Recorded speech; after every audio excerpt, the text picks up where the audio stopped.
नमस्कार, खरा सौदा में आपका स्वागत है। आपके साथ मैं हूं मानसी दवे और मेरे साथ है अजय और अभिषेक। भारतीय बाजार के लिए बुधवार की सुबह कैसी हो सकती है इस पर होगी नजर। वैसे स्टॉक स्पेसिफिक मूव्स और ब्रॉडर मार्केट्स में काफी अच्छा एक्शन हमने कल के ट्रेडिंग सेशन में देखा, लेकिन चलिए आज के दिन की शुरुआत करते हैं। शुरुआत सीधा 4 बड़े ट्रिगर्स के साथ। इस वक्त के बड़े ट्रिगर्स विदेशी बाजार को अगर आप देखेंगे इकोनॉमिक इंडिकेटिव एक्शन है जिसका असर आप देख रहे हैं। बीती रात डाउ में करीब 317 अंकों की बढ़त देखने को मिली। इस वक्त अगर आप देखेंगे गिफ्ट निफ्टी जो है वो भी 19,525 के इर्द गिर्द मिला जुला कारोबार। एशियाई बाजार में और अमेरिकी बाजार की अगर बात करें इकोनॉमिक इंडिकेटिव एक्शन की वजह से वहां पर खरीदारी।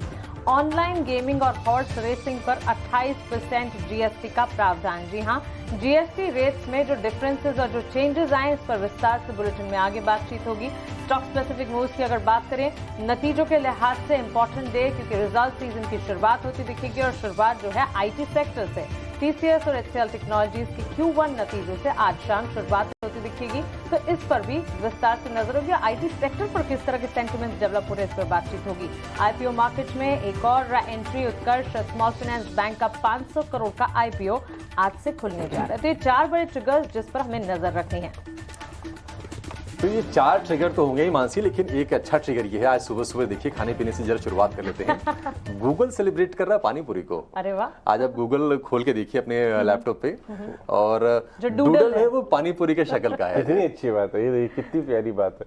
तो ये पानी पूरी ऐसी चीज है जिसको सभी पसंद करते हैं। आपने कितने तरह के पानी पूरी खाए अभिषेक? हमने भी आई थिंक ये 6-7 तरीके तो खाए होंगे ऐसे, क्योंकि 5 पानी वाले पानी पूरी तो मुंबई मिल ही जाते हैं हर जगह। इसको जो है हमारे और अभिषेक के गांव में पानी के बताशे बोलते हैं। हाँ। या गोलगप्पे भी। हमारे यहाँ अलग चीज बोलते हैं। क्या बोलते हैं? आपके यहाँ बताशे बोलते हैं? बताशे। हमारे यहाँ इसको फुल्की बोलते हैं। अच्छा। कलकत्ता पहुंच के पुचका हो जाता है ये, Correct। या फिर कुछ और।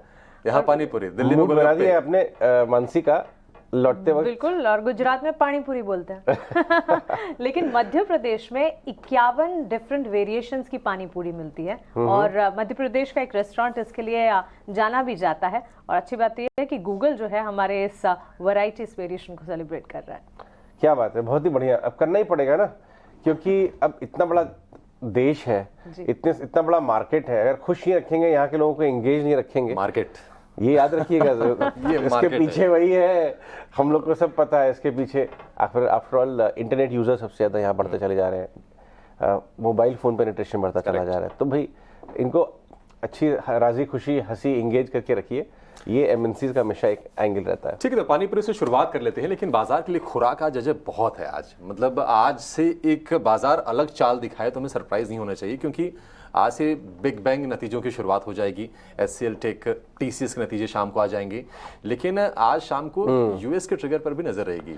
आज रिटेल महंगाई दर के आंकड़े आने वाले हैं। उसके पहले हालांकि हम अमेरिकी बाजार देखने को ये नर्वसनेस नहीं है, कोई घबराहट इनफैक्ट 2 दिन से चल रहा है। हाँ, कल भी चला, परसों भी अच्छी तेजी, परसों भी डी हाई पर, और कल भी हमने देखा कि डी हाई पर जाके बंद हुए 300 के आसपास तेजी रही। क्योंकि बाजार जानता है कि जो महंगाई के आंकड़े हैं वो 5.3% से घट के करीब 5% के करीब आने वाले हैं। लोग पहले मान के चल गए कि इसकी ट्रैजेक्टरी घटने वाली है, और इसलिए बाजार उसके पहले ही थोड़ा सा रिलैक्स्ड है, थोड़ी पोजीशनिंग ले रहा है। तो दिक्कत तब होगी अगर ये उतनी तेजी से घटता नहीं है। 5.3 अगर 5.1 आ गया तो गिर सकता है बाजार, कि भाई इतनी तेजी से घटा नहीं, इतनी उम्मीद थी। दूसरा, ये थर्सडे को आएगा। फ्राइडे को प्रोड्यूसर प्राइस इंडेक्स भी है, वो भी बहुत इंपॉर्टेंट है। फेड उसको देखता है। करेक्ट। लेकिन मैं आपको ये बात फिर भी रिटरेट करना चाहूंगा इस समय कि इन्फ्लेशन से ज्यादा, हालांकि वो मोमेंटरी इधर उधर हो सकता है। अगर आप सिर्फ यूएस की बॉन्ड यील्ड को देखें तो मान के चला है कि 2 और हाइक हैं इस कैलेंडर ईयर में, दिसंबर के पहले। तो इन्फ्लेशन के आंकड़े बहुत ज्यादा उस अनुमान को बदल नहीं पाएंगे कि 2 हाइक तो आने ही आने। फेड के मेंबर्स ने और पावल साहब ने कहीं ना कहीं ऑलरेडी इंडिकेट कर दिया। दिक्कत अब जो है बाजार की, यूएस मार्केट की नजर ज्यादा ग्रोथ रिलेटेड आंकड़ों पे होती है। पीएमआई कैसा आ रहा है, आईएसएम मैन्युफैक्चरिंग कैसा आ रहा है, जीडीपी का ग्रोथ कैसा आ रहा है। लेकिन मैं आपको एक बात दिखाऊं, कल डॉलर इंडेक्स काफी जोर से गिरा है। 2 महीने के निचले स्तर पर है। जी हाँ, ये हमारे लिए भारत के मार्केट के लिए, emerging market as a whole के लिए अच्छा है। तो नेट अगर आप देखिए, जी हाँ आपकी नजर रहेगी सीपीआई पे, पीपीई पे, लेकिन आपके लिए खुशखबरी ये है कि डॉलर इंडेक्स 2 महीने के लोएस्ट लेवल पे है, और इसके लिए इमर्जिंग मार्केट और इंडिया के लिए बल्ले बल्ले वाला टाइम है। बिल्कुल। तो चलिए, ये तो एक पॉजिटिव सेंटिमेंट है, डॉलर इंडेक्स पर आगे भी नजर रखनी होगी। लेकिन अजय, भारतीय बाजार की अगर बात करें, कल हमने देखा संभलने की कोशिश, इनफैक्ट अच्छा सेशन ही चल रहा था, 19,500 के लेवल्स भी हमने देखे, लेकिन आखिरी घंटे में पता नहीं क्या ब्रीदर आया और वहां से फिर गिरावट जो देखने को मिली, बाजार कह सकते हैं कि सौदे कटना शुरू हो गए। देखिए, अगर आप इंटरडे कल के बाजार को देखें तो आपको दो हाफ्स में डिवाइड करना पड़ेगा बाजार को। पहला हाफ वन साइडेड तेजी। डायरेक्टर साहब, अगर आप इंटरडे निफ्टी बैंक निफ्टी लेके आए तो आपको मालूम चलेगा कि मैं किस चीज की बात कर रहा हूं। ये देखिए, वन साइडेड इंटरडे तेजी, इनफैक्ट 19,515 का टॉप भी बनाया हमने, लेकिन हम ऑफ हाइज बंद हुए। हालांकि निफ्टी 80 पॉइंट गेन के साथ ही बंद हुआ, लेकिन ऊपर से 70-80 पॉइंट हमने छोड़ दिए। और ये सारा दारोमदार, ये जो टॉपिंग आउट पैटर्न हमने कल इंटरडे दिखाया, वो बैंक निफ्टी से आया था। डायरेक्टर साहब, बैंक निफ्टी लेके आइए। बैंक निफ्टी और फाइनेंशियल्स, नॉन बैंक फाइनेंशियल भी, बजाज फाइनेंस जैसे, वो टॉप आउट हुए और ऊपर के भाव से अगर आप देखिए, हम 300-400 पॉइंट नीचे घट के बंद हुए हैं। बैंक्स में दबाव आ रहा है, axis bank, ICICI bank, financials, Bajaj finance जैसे ऊपर के लेवल पे टिक नहीं आ रहे। कल हमने मेटल्स में भी अनवाइंडिंग देखी, टाटा स्टील, जेएसडब्ल्यू स्टील, पूरा बाजार को, इंडेक्स को नीचे लेके आए। और इसीलिए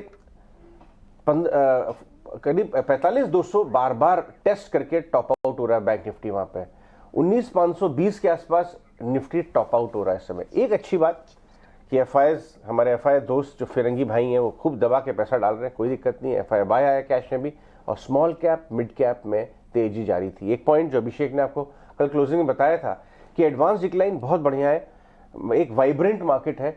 चुनिंदा 8-10 स्टॉक्स की वजह से आपको इंडेक्स टॉप आउट होता हुआ दिखता है, लेकिन पूरा मार्केट सबड्यूड नहीं है। आईआईपी और सीपीआई पे, भारतीय मार्केट पर भी बाजार की नजर रहेगी, लेकिन अमूमन उम्मीद ये है कि यूएस सीपीआई और भारत का सीपीआई नीचे आएगा, कमेंट्री में नीचे की तरफ आएगा, उस पर कमेंट्री पे नजर बना के रखिए। उम्मीद ये है, बहुत बड़ा सरप्राइज आ जाएगा तो बाजार के लिए नेगेटिव है, लेकिन रेंज के साथ अगर भी आप काम करें, 19,200 19,500 टॉप की रेंज है। बैंक निफ्टी में 44,800 और 45,200 की रेंज है, और बैंक निफ्टी में अब हम नीचे की तरफ है रेंज की। तो ये एक हावी होने वाला फैक्टर। बैंक निफ्टी के साथ साथ Ajay, HDFC bank, HDFC limited, आज कह सकते हैं कि एक ऐतिहासिक दिन हो रहा है, क्योंकि एचडीएफसी लिमिटेड आज से कह सकते हैं रिटायर हो रहा है शेयर। ये जी हाँ, वो मर्ज हो रहा है, अब एक एंटिटी हो जाएगी, और ये दोनों शेयर भी कल लास्ट आवर ऑफ ट्रेड में बाजार को नीचे खींच के लाए थे, तो इसमें बड़ा एडजस्टमेंट होगा अभी। एफएनओ ट्रेडर्स को भी, हालांकि हम एक पूरा आपको एक बड़ा विश्लेषण, एक पूरा एनालिसिस डीप करेंगे, कंपनी क्या बन रही है, फंडामेंटल्स कैसे हैं, एफएनओ ट्रेडर्स के लिए क्या आपको ध्यान रखना चाहिए, आपकी पोजीशन आज काटनी है। बट एक पॉइंट, लार्जर पॉइंट जो हमने कल भी बात की थी अभिषेक, कि ये जो बैंक, ये जो एंटिटी बनेगी एचडीएफसी बैंक कंबाइंड एंटिटी, उसका वेट बैंक निफ्टी में 29%, बताइए, 1/3 तो यही हो गया, और इंडेक्स में 14%, यानी 14.5% के आसपास पीछे छोड़ के। पीछे पहले रिलायंस सबसे लार्जेस्ट, अभी अब देखिए 8-8.5% के आसपास का वेट था निफ्टी में एचडीएफसी बैंक का, रिलायंस का 10.5% के आसपास था, अब ये सीधे 14% पर कंबाइंड एंटिटी हो जाएगी। तो यानी ये स्टॉक अब निफ्टी आपको बैंक बहुत में आईसीसी बैंक का वेट भी करीब 24% से घट के 23% के आसपास, थोड़ा सा वो भी कम हो रहा है। जी हाँ। और 2-3% एचडीएफसी बैंक का बढ़ हेवी रहा है। वेव में एक्शन है, और इसी एडजस्टमेंट के चलते एलटीआई माइंट्री पर भी आज नजर रखनी होगी, क्योंकि वो एडजस्टमेंट वहां पर रिफ्लेक्ट होता दिखेगा। बिल्कुल, और in fact JSW steel, JSW steel, ये जेएसडब्ल्यू भी कल कस के घट गया था, शायद इसीलिए घटा हो, तो ट्रेडर्स को थोड़ा ध्यान रखने की जरूरत है। लेकिन अभी हम जाएंगे किसके पास? परफेक्ट, हम चलेंगे अंश के पास, और अंश समझेंगे कि जो वायदा बाजार के जो आंकड़े हैं वो किस तरह के आए हैं, एफआईडीआईज की तरफ से किस तरह से कौन से फिगर्स आए हैं। अंश, सबसे पहले आप ये बताइए कि निफ्टी के आंकड़े क्या कहते हैं, और कल का जो सत्र बीता है उसके आधार पर अब जो सपोर्ट लेवल, जो रेजिस्टेंस लेवल, वो कहां पर चले गए हैं? जी बिल्कुल, सबसे पहले हम निफ्टी का चार्ट ले आते हैं स्क्रीन पर। अगर यहाँ पर हम देखें तो 300 to 500 का जो रेंज बना हुआ है वो काफ़ी स्ट्रिक्ट रहा है। जो 500 के ऊपर कल कोशिश की थी निफ्टी ने जाने की, न्यू हाई टच करने की, लेकिन वहाँ पे थोड़ी सी बिकवाली नज़र आई है। अगर हम डेटा की बात करें तो इंडेक्स फ्यूचर्स में लॉन्ग बिल्डअप बनता हुआ नज़र आया है। ओपन इंटरेस्ट कुछ 1.2% से बढ़ा है, जो कि एक पॉजिटिव संकेत है। अगर हम इंडेक्स ऑप्शंस की बात करें तो 19,500 पर कुल कॉल बाइंग हुई है और 19,400 पर पुट राइटिंग हुई है। मतलब 19,400 एक थोड़ा सा सपोर्ट जैसा दिख सकता है, और 500 के ऊपर ट्रेडर्स एक्सपेक्ट कर रहे हैं कि निफ्टी वहां तक क्लोज होना चाहिए कल के एक्सपायरी के दिन तक। अगर एफआईआई एक्शन देखें तो यहाँ पर एफआईआई में खरीदारी दिख रही है कैश मार्केट में। ये लगातार कुछ 10वें सेशन के लिए है जब एफआईआई खरीदी करते जा रहे हैं। कुछ 30,000 करोड़ के ऊपर हो चुके हैं उनकी खरीदारी। अगर डीआईआई का देखें तो वहाँ पे हल्की बिकवाली की है डीआईआई ने कैश मार्केट में। अगर FII का इंडेक्स फ्यूचर्स देखें तो यहाँ पर कुछ हल्की खरीदारी दिख रही है। मेन आंकड़ा देखने वाला है इंडेक्स ऑप्शंस का। FII ने इंडेक्स ऑप्शन में कुछ 1142 करोड़ की खरीदारी की है। इसे और समझने के लिए इसका कॉन्ट्रैक्ट देख लेते हैं। अगर इसका कॉन्ट्रैक्ट देखें इंडेक्स ऑप्शंस का, तो जो कॉल शॉर्ट्स है वो कुछ 93,000 कॉन्ट्रैक्ट से घटे हैं। तो कॉल शॉर्ट्स कब लेते हैं? ट्रेडर्स कॉल शॉर्ट्स तब लेते हैं जब उन्हें लगता है कि ये एक ऊपर का लेवल है, इसके ऊपर तो प्राइसेस जाने वाला ही नहीं है। तो ये जो कॉन्फिडेंस है वो टूट चुका है, तो इस वजह से कॉल शॉर्ट्स काटे गए। तो हम ऐसा कह सकते हैं कि ऊपर की तरफ जो थोड़ा सा हर्डल था वो थोड़ा सा फ्री होता हुआ नज़र आ रहा है। अगर हम नीचे की बात करें तो पुट शॉर्ट्स भी बढ़े हैं 38,000 कॉन्ट्रैक्ट से। पुट शॉर्ट्स तब लिया जाता है जब ट्रेडर्स को लगता है कि ये एक नीचे का लेवल है, इसके नीचे तो गिरने वाला ही नहीं है। तो हम ऐसे कह सकते हैं कि इन शॉर्ट FII ऑप्शन के द्वारा ये कहना चाहते हैं कि उन्हें लग रहा है कि नीचे एक बहुत अच्छा सपोर्ट है और ऊपर के तरफ का जो हर्डल है वो खुलता हुआ दिख रहा है, तो ऊपर जाने के अच्छे शंकाएँ हैं। फिलहाल हम कंसोलिडेशन को स्ट्रिक्ट रखेंगे 300 to 500 के लिए, और जैसे अजय जी ने भी बोला एक ब्रॉडर रेंज भी है ये 19,200 to 500 का भी। तो बिल्कुल 1200 करोड़ की खरीदारी जो FII की तरफ से कैश मार्केट में है, सेंटिमेंट्स तो काफी पॉजिटिव कर रहे हैं, लेकिन बैंक निफ्टी पर भी नजर है क्योंकि 44,745 के लेवल्स पर क्लोजिंग हमने देखी है कल। बताइए कौन से एक्टिव स्ट्राइक्स हैं, एक्टिव कॉल्स और पुट्स जिस पर आप नजर बनाएंगे आज? जी बिल्कुल, अगर निफ्टी बैंक का चार्ट देखें तो ये भी एक स्ट्रिक्ट कंसोलिडेशन में था, जो कि था 44,800 से लेके 45,400 तक। पिछले सेशन में ये रेंज के थोड़ा सा नीचे क्लोज होता हुआ नज़र आया है। हालांकि एकदम स्ट्रॉन्ग बेयरिश सेंटिमेंट नहीं है, लेकिन थोड़ी सी बिकवाली, थोड़ा सा वीकनेस तो ज़रूर दिखा है निफ्टी बैंक में। अगर हम इंडेक्स फ्यूचर्स देखें तो यहाँ पर शॉर्ट बिल्डअप होता हुआ नज़र आ रहा है। ओपन इंटरेस्ट कुछ 1.5% से बढ़ा है, मतलब जो फ्यूचर ट्रेडर्स है वो एक्सपेक्ट करें कि निफ्टी बैंक थोड़ा और नीचे आने की उसकी पॉसिबिलिटीज़ है। अगर हम इंडेक्स ऑप्शंस में देखें तो 45,000 का कॉल राइटिंग हो रहा है, जो कि एक साइकोलॉजिकल लेवल है। तो ट्रेडर्स एक्सपेक्ट कर रहे हैं कि यहाँ पे एक तगड़ा रेजिस्टेंस मिलने के पॉसिबिलिटीज़ है। और नीचे की तरफ देखें तो 45,500 पर पुट राइटिंग हो रही है, जो कि एक अच्छा सपोर्ट बनता हुआ दिख सकता है।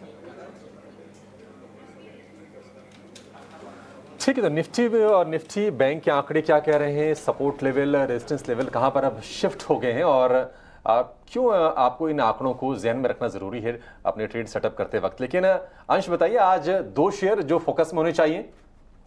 जी बिल्कुल, तो सबसे पहला हमारा लॉन्ग कैंडिडेट बन रहा है पॉलीकैब का। अगर इसका आप चार्ट देखें तो यहाँ पर एक रिवर्स हेड एंड शोल्डर बना हुआ था, अपवर्ड स्लोपिंग का इसका नेकलाइन था, वहाँ से पिछले सेशन में ब्रेकआउट देता हुआ नजर आ रहा है। साथ ही साथ स्टॉक ने रिकॉर्ड हाई भी छुआ है। अगर इसका ब्रेकआउट लेवल देखें तो 3650 का ब्रेकआउट लेवल था, जहाँ से अभी काफ़ी ऊपर जा चुका है। यहाँ से थोड़ा सा कूल ऑफ हुआ तो वहाँ पर एक अच्छी खरीदारी देख सकते हैं। दूसरा स्टॉक जो हमारे रेडार पे है वो है भारत इलेक्ट्रॉनिक्स का। इसका भी चार्ट देखें तो ये सिमिलर टू फर्स्ट चार्ट ही है। इसने भी रिवर्स हेड एंड शोल्डर से ब्रेकआउट दिया है, साथ ही साथ रिकॉर्ड हाई छुआ है। यहाँ पर भी सेम रिकमेंडेशन रहेगा कि ब्रेकआउट हुआ है कुछ 125 लेवल के आसपास से, तो थोड़ा सा प्राइस अगर कूल डाउन होगा तो वहाँ पे अच्छी खरीदारी देख सकते हैं। और ये अगर आप चार्ट देखेंगे तो आपको मज़ा आ जाएगा, मतलब वन साइडेड। और मैं अभी निकुंज को बता रहा था पिछले हफ्ते, अभिषेक आपको हैरान होगा कि जब ये IPO आया था ना, अभी आया आप हमारे आपके सामने आया 2-3 साल पहले पॉलीकैब का, नई कंपनी है। जितना पॉलीकैब का क्वार्टर, जितना पूरा साल में प्रॉफिट करता था उस समय IPO टाइम में, मुझे खास तौर पे याद है, उतना आजकल क्वार्टर में करता है। मतलब 3-4 साल में कितने गुना मुनाफा बढ़ा है। और उस समय आपको याद होगा कि बजाज इलेक्ट्रिकल के रामकृष्णन MD थे, वो यहाँ पे ज्वाइन किए थे, उन्होंने कंपनी में IPO लाए थे वो, और आज 4,000 FMEG वाला जो सेगमेंट है वहां पर ये लोग अच्छा ग्रोथ कर रहे हैं। ये तमाम जो वायरिंग वाली कंपनियां हैं धीरे-धीरे, ये फैन वाला जो सेगमेंट है उस पर अच्छा होल्ड इन्होंने जमा लिया है।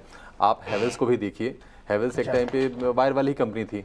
हाँ, ओरिजिनली तो वायर वाली थी, उसके बाद देखिए आज इलेक्ट्रिकल और पूरी अप्लायंसेस कंपनी बन गई। लॉयड को भी खरीद के फिर AC वाले में भी सेगमेंट में एंट्री कर हर जगह वैल्यू एडेड हो रही है कंपनी, और सालाना आधार पर अगर कैगर बेसिस देखिए 20% के रिटर्न्स दे रही है। बिल्कुल, इस पे आप जरूर ध्यान रखिए। आगे बढ़ते हैं। और लेकिन अजय GST वाला भी मुद्दा ना, देखिए काफी टाइम से पेश चटका हुआ था। सबसे बड़ी खबर थी भाई वो, तो काफी टाइम से पेश चटका था कि कैसे game of skill, game of chance क्या कहें। GST काउंसिल ने कहा कुछ मत कहिए, सब एक ही है, एक नज़र से हम देखेंगे। और उस पर 28% की GST लगा के इन्होंने अपना पूरा मामला साफ कर दिया। तो आप अगर आप कसिनो में जाते हैं, देखिए हालांकि क्या है ना कि सोशल मीडिया पे बड़ा मुद्दा गर्म है ये कि मान लीजिए बहुत मैं बड़ी कसिनो बात में है ये। गया और मैंने कैश वहां डिपॉजिट करके, मुझे जो वहां पे मिलती है ना चिप्स मिलते हैं, जो चिप्स जो मिलते हैं, और मैंने लग चिप्स रहा है लिए आप और- गए नहीं है कैसीनो में कभी। हाँ, मैं गया नहीं हूँ हाँ कभी। इसीलिए। तो चिप्स जो मिलते हैं और अगर मैंने इस्तेमाल नहीं किए और ला के सारे वापस कर दिए, फिर भी मुझे 28% ही देना पड़ेगा। बिल्कुल, ये बहुत बड़ी डिबेट बन गई है और 50% ग्रोथ हो रही है ऑनलाइन गेमिंग में, बड़ी ग्रोथ है। मोबाइल फोन पे आजकल के नौजवान तो बहुत लगे रहते हैं। इस ग्रोथ ऑनलाइन का क्या गेमिंग में तो होगा? करीब 85% 90% फोन पे है। सब फोन पे होता है, 50% ग्रोथ हो रही है। और ये हम और आप शायद इतना नहीं खेलते हो, बट नौजवान बहुत खेल रहा है। तो इस हाई ग्रोथ सेगमेंट को कैसे टैक्स करना चाहिए कि उसकी ग्रोथ भी ना बंद हो और सरकार को राजस्व भी मिल जाए, इस बारे में हम चर्चा करेंगे। लेकिन सिनेमा हॉल जाके ना थोड़ी राहत मिलेगी आपको। जो अच्छा। 400 रुपए का पॉपकॉर्न पकड़ा देते हैं ना वो बहुत GST जोड़ के वो उस पर बहुत 18% गलत था, मतलब क्रिमिनल थोड़ी सी था। राहत जरूर है उस पे। वो क्रिमिनल था मामला। जितने का टिकट नहीं उतने का कोल्ड ड्रिंक और पॉपकॉर्न। करेक्ट। खैर मैं तो बहुत तो सारे से गया नहीं हूं। 18% से घटा के उसको 5% कर दिया कर है। दिया, ये सही है। लेकिन अजय, गाड़ियों को लेकर आपका प्यार है और अब वहां पर झटका लगता है सही कि कहा आपने। SUVs एसयूवीज में जो है इतनी, वैसे देश में हालांकि एसयूवी से 2% बढ़ा है वो। हाँ बढ़ गया, थोड़ा तो फर्क पड़ेगा इमीडिएट। और ये इतनी अच्छी ग्रोथ है अभी, कंपनियां तुरंत पास ऑन कर देंगी, Pass on वो करेंगी। नहीं रोकने वाली हैं। लेकिन गेमिंग, इनके ऊपर जरूर चर्चा होगी। डेल्टा कॉप, नजारा जैसी कंपनियां इंपैक्ट होंगी और एन जय कुमार हमारे साथ जुड़ेंगे। बट अब हम आगे चलते हैं, गेम ऑफ स्किल की बात को आगे लेके चलेंगे। गेम ऑफ लक बहुत छोटा होता है, इसमें ज़्यादा रोल होता है स्किल का, वो है मार्केट्स। और सुमित मूलचंदानी और संतोष मीना हमारे साथ जुड़ रहे हैं गेम ऑफ स्किल की बातचीत को आगे लेके जाने के लिए। सुमित बाबू, शुरुआत आपसे होगी। आप बताइए, ये जो निफ्टी 19,500 के ऊपर टिक ही नहीं पा रहा है, ये इवन इनफैक्ट बैंक निफ्टी तो खिंचा चला है, 44,800 का सपोर्ट भी कल ब्रेक कर दिया कैश में। ये दबाव के संकेत हैं या इसको मौका देख के लेना चाहिए गिरावट में? Hi, good morning Ajay and all. तो बिल्कुल यहाँ पे मेरा दोनों में कॉन्ट्रा व्यू है।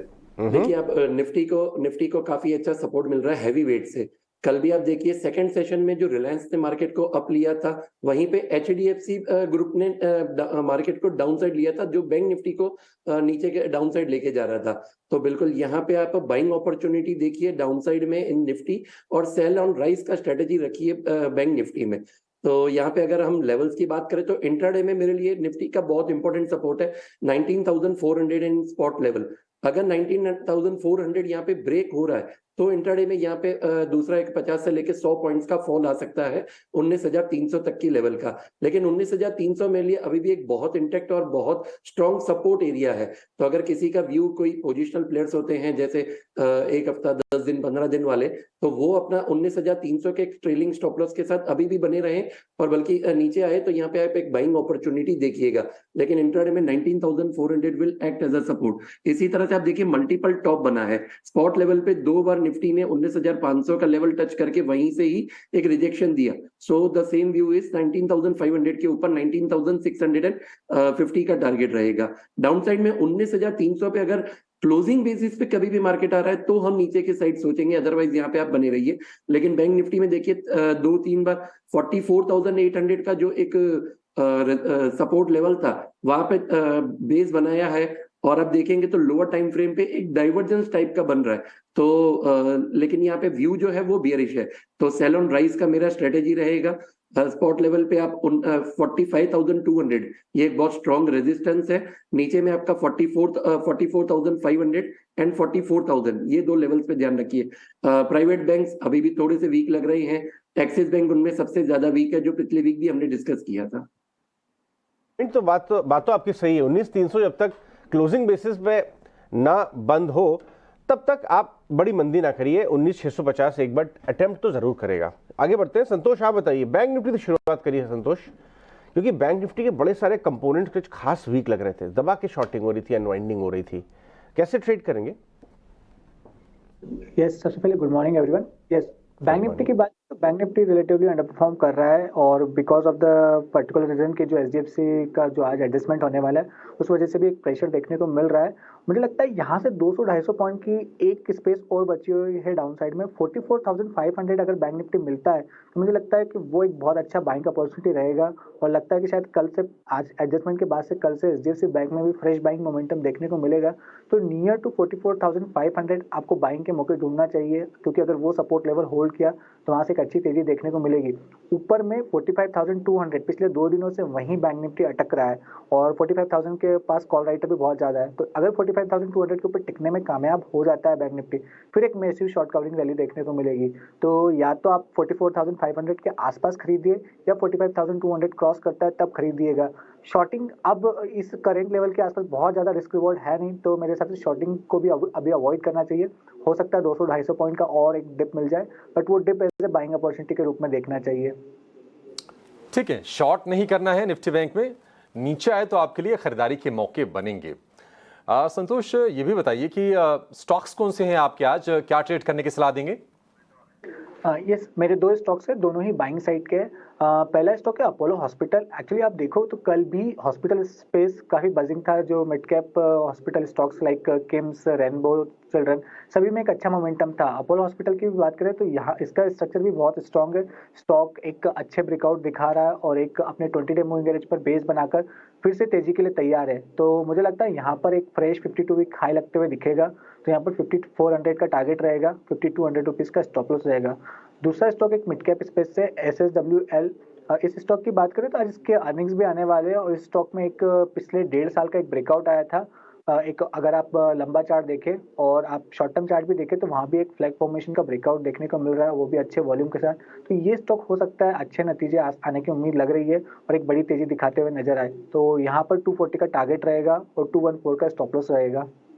एक है डिफेंसिव से अपोलो हॉस्पिटल और दूसरा स्टील स्ट्रिप व्हील्स, जिसके नतीजे आ जाने वाले उससे ठीक पहले खरीदारी की राय संतोष की तरफ से आती हुई। सुमित, जैसे कि आपने कहा निफ्टी को हैवीवेट से काफी हद तक सपोर्ट मिलता हुआ दिखा, हालांकि बैंक निफ्टी की रिलेटिव अंडर परफॉर्मेंस भी हमने देखी। स्टॉक स्पेसिफिक कॉल्स में क्या हैवीवेट शामिल होंगे? कौन से स्टॉक से आपके रेडार पर आज? फार्मा मेरे रेडार पे रहेगा, तो सन फार्मा यहाँ पे बहुत एक स्ट्रॉन्ग कैंडिडेट लग रहा है अपसाइड मोमेंटम के लिए। देखिए स्टॉक ने पिछले आप देखेंगे अक्टूबर 2022 से बार बार जो 1050 से 1060 का जो जोन था उसे क्रॉस करने का ट्राई किया था, लेकिन हर बार रिजेक्शन मिला था। लेकिन फाइनली कल क्लोजिंग भी मिला है और काफी अच्छी बुलिश क्लोजिंग मिली हुई है, तो मेरा यहाँ पे बाइंग अपॉर्चुनिटी रहेगा। करंट मार्केट प्राइस और डाउन साइड में भी आप डिप्स के मौके देखिए और एक्यूमुलेट कीजिए स्टॉक को। 1072 करंट मार्केट प्राइस है, स्टॉप लॉस मेंटेन कीजिए 1028 का। स्टॉक 1165 और 1222 जो अपना एक पिछला 2015 का इसका हाई है वो क्रॉस हो सकता है, तो यहाँ पे आप बाइंग अपॉर्चुनिटी देखिए। दूसरा स्टॉक जो अभी भी मैंने डिस्कस किया कि प्राइवेट बैंक्स में मुझे वीकनेस दिख रही है थोड़ी सी, तो यहाँ पे एक्सिस एक शॉर्ट कैंडिडेट लग रहा है। 990 के लेवल्स पे आप देखिए स्टॉक ने 5 से 6 बार रिजेक्शन लिया है और पिछले 2 सेशन से कंटिन्यू डाउनफॉल चालू है, तो यहाँ पे सेल ऑन राइज का स्ट्रेटेजी रहेगा। 974 का स्टॉप लॉस, 928 के टारगेट एंड 910 के टारगेट। ओके, तो चलिए axis bank banks and financials में एक्सिस बैंक को बेचने की सलाह 928 के लेवल्स, और फार्मा सुमित के भी लिस्ट में शामिल है। सन फार्मा पर खरीदारी की कॉल। तो दोनों एक्सपर्ट्स जो हैं डिफेंसिव पे, हॉस्पिटल, फार्मा, डायग्नोस्टिक पर बुलिश बेट्स अपनी बता रहे हैं। लेकिन चलिए आगे बढ़ते हैं और खबरों के दम पर आज कहां पर एक्शन है। कल बाजार बंद होने से लेकर अब तक कौन सी खबरें आई जो कि आपके लिए जानना जरूरी है, सारे के सारी खबरें और स्टॉक्स लेकर हमारे साथ शरद जुड़ गए हैं। शरद, गुड मॉर्निंग, बताइए। Good morning Mansi. तो सबसे पहले जो है ऑफकोर्स प्राइमरी मार्केट में एक्शन भी वापस आ गया है। उत्कर्ष स्मॉल फाइनेंस बैंक का आईपीओ जो है आज से खुलने वाला है। 500 करोड़ का टोटल आईपीओ है और पूरा ही फ्रेश इशू होने वाला है। जो प्राइस बाइंड है वो 23 रुपये से लेकर 25 रुपये प्रति शेयर पे है। और कल जो था एक इम्पॉर्टेंट अपडेट आया था, 200 करोड़ के ऊपर जो एंकर इन्वेस्टर्स से कैपिटल रेज हुए। जो की इन्वेस्टर्स आ रहे हैं डोमेस्टिक नेम्स में आ रहे हैं, SBI mutual fund, AVSL mutual fund, और फॉरेन नेम्स में गोल्डमैन सैक्स और MIT यानी कि मैसाचुसेट्स इंस्टीट्यूट ऑफ टेक्नोलॉजी आ रहे हैं। अब खबरों वाले शेयर्स पे जो है फोकस करने वाले, तो सबसे पहले हैप्पीएस्ट माइंड्स फोकस में रहेगा। उनका QIP इश्यू जो है खुल चुका है। जो फ्लो प्राइस रखा है वो 972 रुपीज़ पर शेयर रखा है, यानी कि ऑलमोस्ट डिस्काउंट पे है 2.2% पे, और ये ओवरऑल 500 करोड़ जो है QIP के ज़रिए रेज़ करने वाले हैं। अब बात करेंगे प्रेस्टीज एस्टेट्स के। यहाँ पे जो है उन्होंने एक्वायर किया है DB रियल्टी की साउथ मुंबई की लैंड पार्सल, और ये जो एक्विजिशन है लगभग 704 करोड़ रुपए के लिए है। ऑलरेडी जो है साउथ बॉम्बे में इनके 2 प्रोजेक्ट्स जो है ऑलरेडी काम कर रहे हैं, तो इस पर भी ज़रूर फोकस रखिएगा। स्पाइसजेट भी फोकस में रहेगा। यहाँ पे जो DCGA हैं उन्होंने जो है स्पाइसजेट को एनहांस सर्वेलेंस में रखा, और कंपनी ने जो कहा है कि ये क्लेम्स जो है पूरे नहीं बेबुनियाद हैं, और आज जो है एक इम्पॉर्टेंट बोर्ड मीटिंग भी है स्पाइसजेट का जहाँ पे फंड रेजिंग होगा। इसके अलावा LG इक्विपमेंट्स फोकस में रहेगा, और यहाँ पे उनको 10 साल का ऑर्डर आया है सीमेंस से। अब यहाँ पे AOX कंप्रेसर्स और एयर यूनिट वाले कंपोनेंट्स वो बनाने वाले हैं, तो इस पे भी ज़रूर फोकस रखिएगा। ग्रीव्स कॉटन की बात करें तो उनकी EV आर्म एम्पियर है, उन्होंने फर्स्ट क्वार्टर में जो है लगभग 2 लाख यूनिट्स जो है 2 व्हीलर्स की इलेक्ट्रिक की उसकी जो है बिकवाली की है, तो इस पे ज़रूर फोकस रखिएगा। अदानी एंटरप्राइजेस 1250 करोड़ की जो है कैपिटल रेज की जो है किए हैं NCDs के ज़रिए, और ये प्राइवेट प्लेसमेंट हुआ है। जेंटेक की बात करें तो स्टॉक में जो है कल अच्छी उछाल भी आई थी, क्योंकि 340 करोड़ का ऑर्डर आया था, और एक और नया ऑर्डर आया है 160 करोड़ रुपए का। अब ये एंटी ड्रोन सिस्टम के लिए आया है, मिनिस्ट्री ऑफ डिफेंस से, तो ये इंपॉर्टेंट अपडेट है। और आखिर में लुपिन के बारे में मैं बात करूँगा, जहाँ पे हेल्थ कैनेडा जो आपके रेगुलेटरी बॉडी होती है कनाडा में मेडिसिन के लिए, वो उन्होंने अप्रूवल दे दिया है एक इनहेलर ड्रग का, तो एक पॉजिटिव से पॉजिटिव न्यूज़ फ्लो है। ठीक है, तो ये शरद ने बताया कि कौन सी खबरों के दम पर आज शेयरों में एक्शन दिख सकता है। IQ का भी एक्शन है, आज रिजल्ट भी 2 अहम आने वाले हैं, और IT सेक्टर के नतीजों से रिजल्ट की एक धमाकेदार शुरुआत भी हो जाएगी। लेकिन वामाक्षी हमारे साथ हैं बताने के लिए कि ब्रोकरेज हाउसेस के रडार पर कौन से शेयर हैं। वामाक्षी बताइए।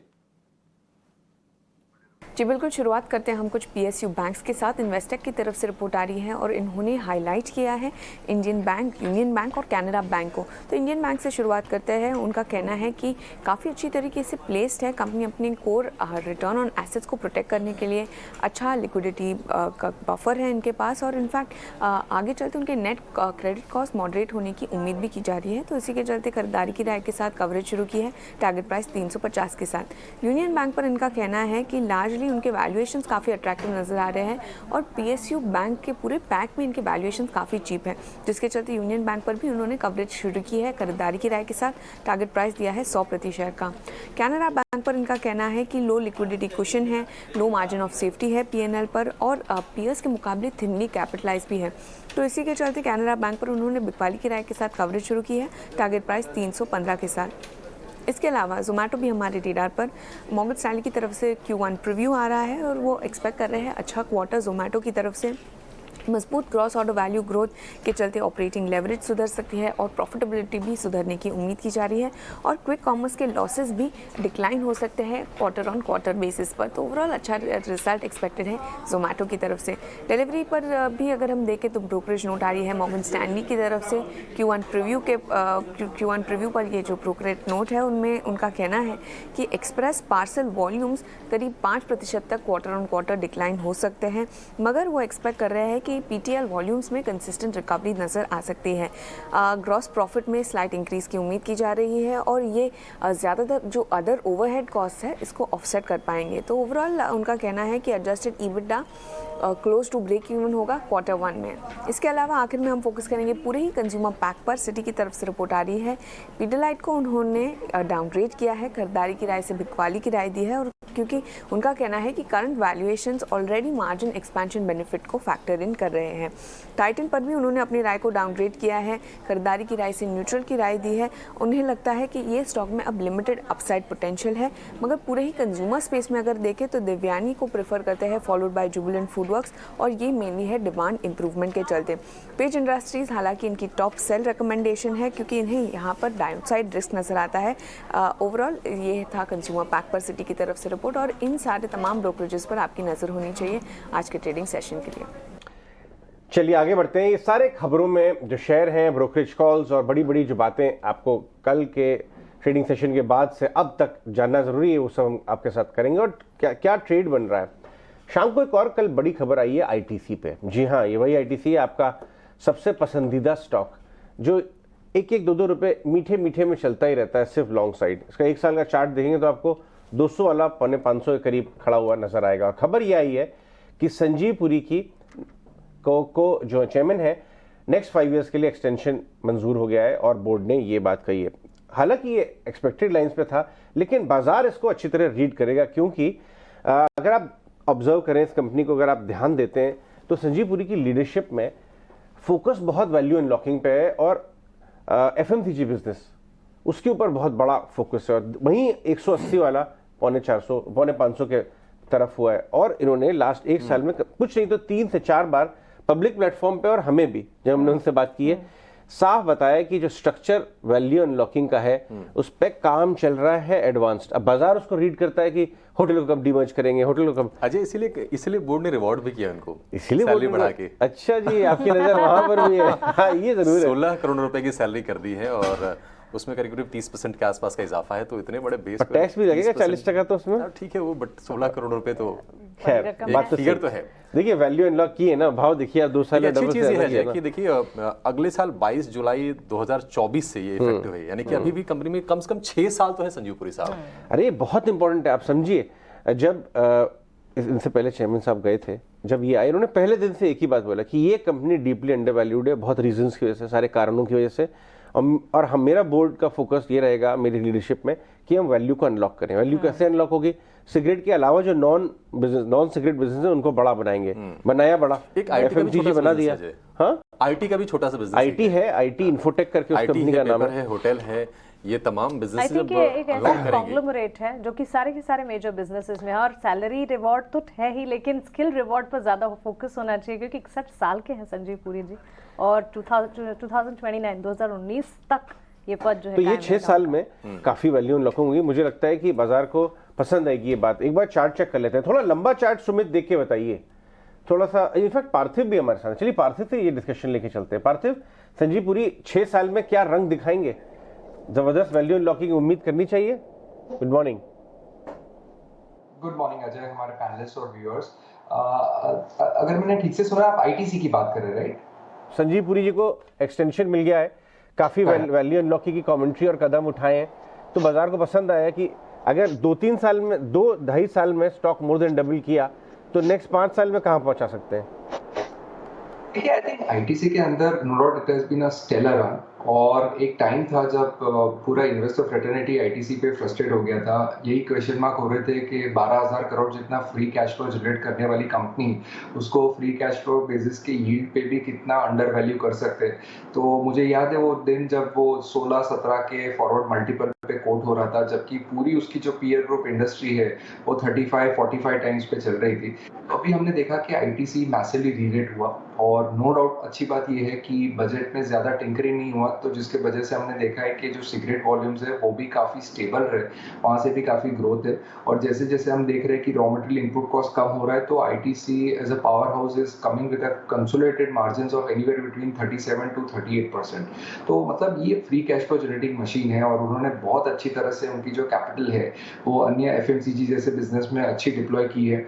जो लैगिंग बिजनेस है जैसे कि पेपर बोर्ड्स है और होटल थे, अभी होटल की बात हो रही है कि डीमर्ज होके उसकी कितनी बड़ी वैल्यू अनलॉक हो, तो उस लिहाज से मुझे लग रहा है कि अभी भी आईटीसी अगर देखें तो फॉरवर्ड मल्टीपल पे अराउंड 27-28 टाइम्स पे चल रहा है। और जिस तरह के उसके बिजनेस है जो ज्यादातर B2C फोकस्ड है, जहां पे हमने देखा है कि मार्केट में इन तरह के बिजनेसेस को ज्यादा हायर मल्टीपल मिलते हैं, तो जैसे जैसे ये लोग वैल्यू अनलॉकिंग करते हैं, मुझे लग रहा है कि आईटीसी के लिए आगे जाते और अच्छे दिन रहेंगे। No doubt the pace of जो रिटर्न्स हमने देखे पिछले 2 साल वो पेस से नहीं रहे, लेकिन इजीली ये 15 से 16% का कंपाउंड स्टॉक यहाँ से भी रह सकता है, ऐसा हमारा मानना है। टीसी पर एक न्यूज़ फ्लो भी है, पॉजिटिव न्यूज़ फ्लो, और ऑफ कोर्स डाइवर्सिफाइड एफएमसीजी और सेक्टर स्पेसिफिक कई सारे इंपॉर्टेंट सेगमेंट्स की कॉन्ग्लोमरेट तो है ही। इस पर खास तौर से नज़र ज़रूर रखिएगा इन्वेस्टर ग्रेड का ये स्टॉक।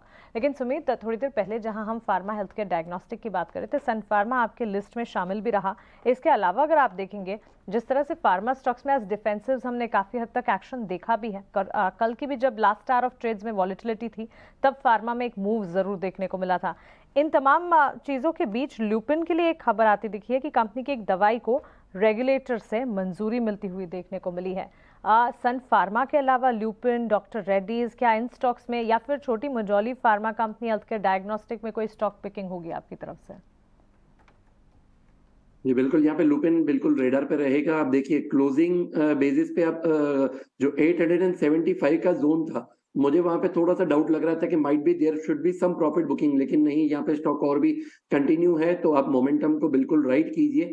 तो सेम अभी मेरा 870 का आप स्टॉप लॉस रखिए, और अपसाइड में ये अपना पिछला हाई जो लगा था, जो एक स्विंग हाई की तरह एक रेजिस्टेंस का काम कर रहा था दिसंबर 2021 के करीबन, जो लास्ट क्वार्टर था।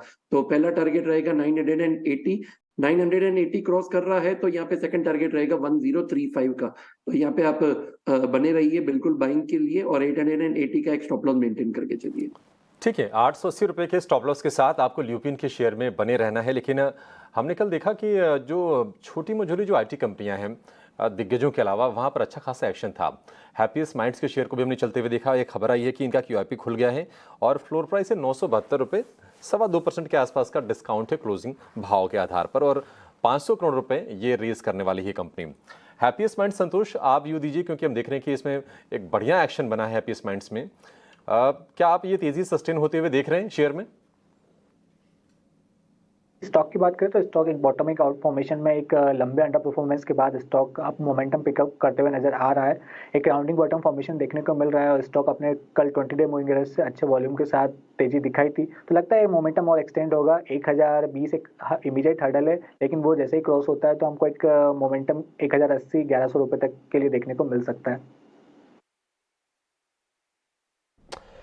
ये तो सारे स्टॉक्स हो गए, कुछ और स्टॉक्स के बारे में बात करना ज़रूरी है, और वो है IT stocks. Sumit, IT stocks में कल हमने एक बहुत ही बढ़िया ट्रेंड देखा कि रिजल्ट्स सीजन किक ऑफ होने के पहले तेजी दिखी। और क्या मामला क्या है इस बार रिजल्ट सीजन का? लगभग 5 ऐसी रिपोर्ट्स आ चुकी हैं मिनिमम, जो मैंने पढ़ी होंगी, जो ये कह रही हैं कि इस क्वार्टर IT कंपनीज के नतीजे बेहद कमज़ोर आएंगे। TCS हरे निशान में, इन्फोसिस में तो आग लगी हुई थी, 1350 के करीब, 1350 के करीब पहुंच गया। ठीक है, ये फ्लैट बंद हुआ HCL टेक, लेकिन इन्फोसिस को लेके आई डायरेक्टर साहब, वहाँ पे असली गेम हो रहा है। इन्फोसिस TCS ज़्यादातर साथ साथ में चलते हैं, और मैं इन्फोसिस के बारे में बात करना चाहूँगा आपसे सुमित। क्या ये जो स्ट्रेंथ दिखा रहा है इन्फोसिस, 1350 के ऊपर बंद हुआ है, 1230 लास्ट क्वार्टर का जब रिजल्ट आया था 10% नीचे का भाव था, वो बॉटम था, वहाँ से 110-120 रुपये इनफैक्ट चल ही चुका है। क्या इसके अंदर सारी नेगेटिव्स प्राइस इन हो गए? यहाँ से कोई भी गिरावट आती है लेनी चाहिए या अनवाइंड करनी चाहिए अगर ले रखा है माल तो? बिल्कुल, आपने जो बात बोली, देखिए Infy other than IT stocks मुझे भी बुलिश लग रहा है, काफी अच्छा फॉर्मेशन है। आप देखिए पिछले 2 दिन से लोअर लेवल पे थोड़ा सा बाइंग अपॉर्चुनिटी मिला है, तो बिल्कुल मैं यहाँ पे अभी भी बाइंग अपॉर्चुनिटी देखूंगा। अगर ऑलरेडी किसी के पास होल्डिंग है तो यहाँ पे 1310 का एक आप स्टॉप लॉस मेंटेन करके रखिए। आप यहाँ पे अगर लोअर टाइम फ्रेम पे ड्रॉ करेंगे तो एक बढ़िया सी ट्रेंड लाइन का ब्रेकआउट आने के चांसेस है। तो कल का जो हाई है 1352 के करीबन, तो यहाँ पे थोड़ा सा बफर रखे, मैं 1355 के ऊपर अगर सस्टेन कर रहा है तो मैं यहाँ पे बाइंग अपॉर्चुनिटी देखूंगा। 1355 के ऊपर ये अपना गैप फिलिंग की तरफ जाएगा, तो गैप फिलिंग अगर पूरा हो रहा है तो स्टॉक का पहला टारगेट रहेगा 1385। 1385 के ऊपर अगर सस्टेन कर रहा है तो 1440 तक के भी टारगेट आ सकते हैं। तो बिल्कुल 1310 के स्टॉप लॉस के साथ आप बने रहिए यहाँ पे।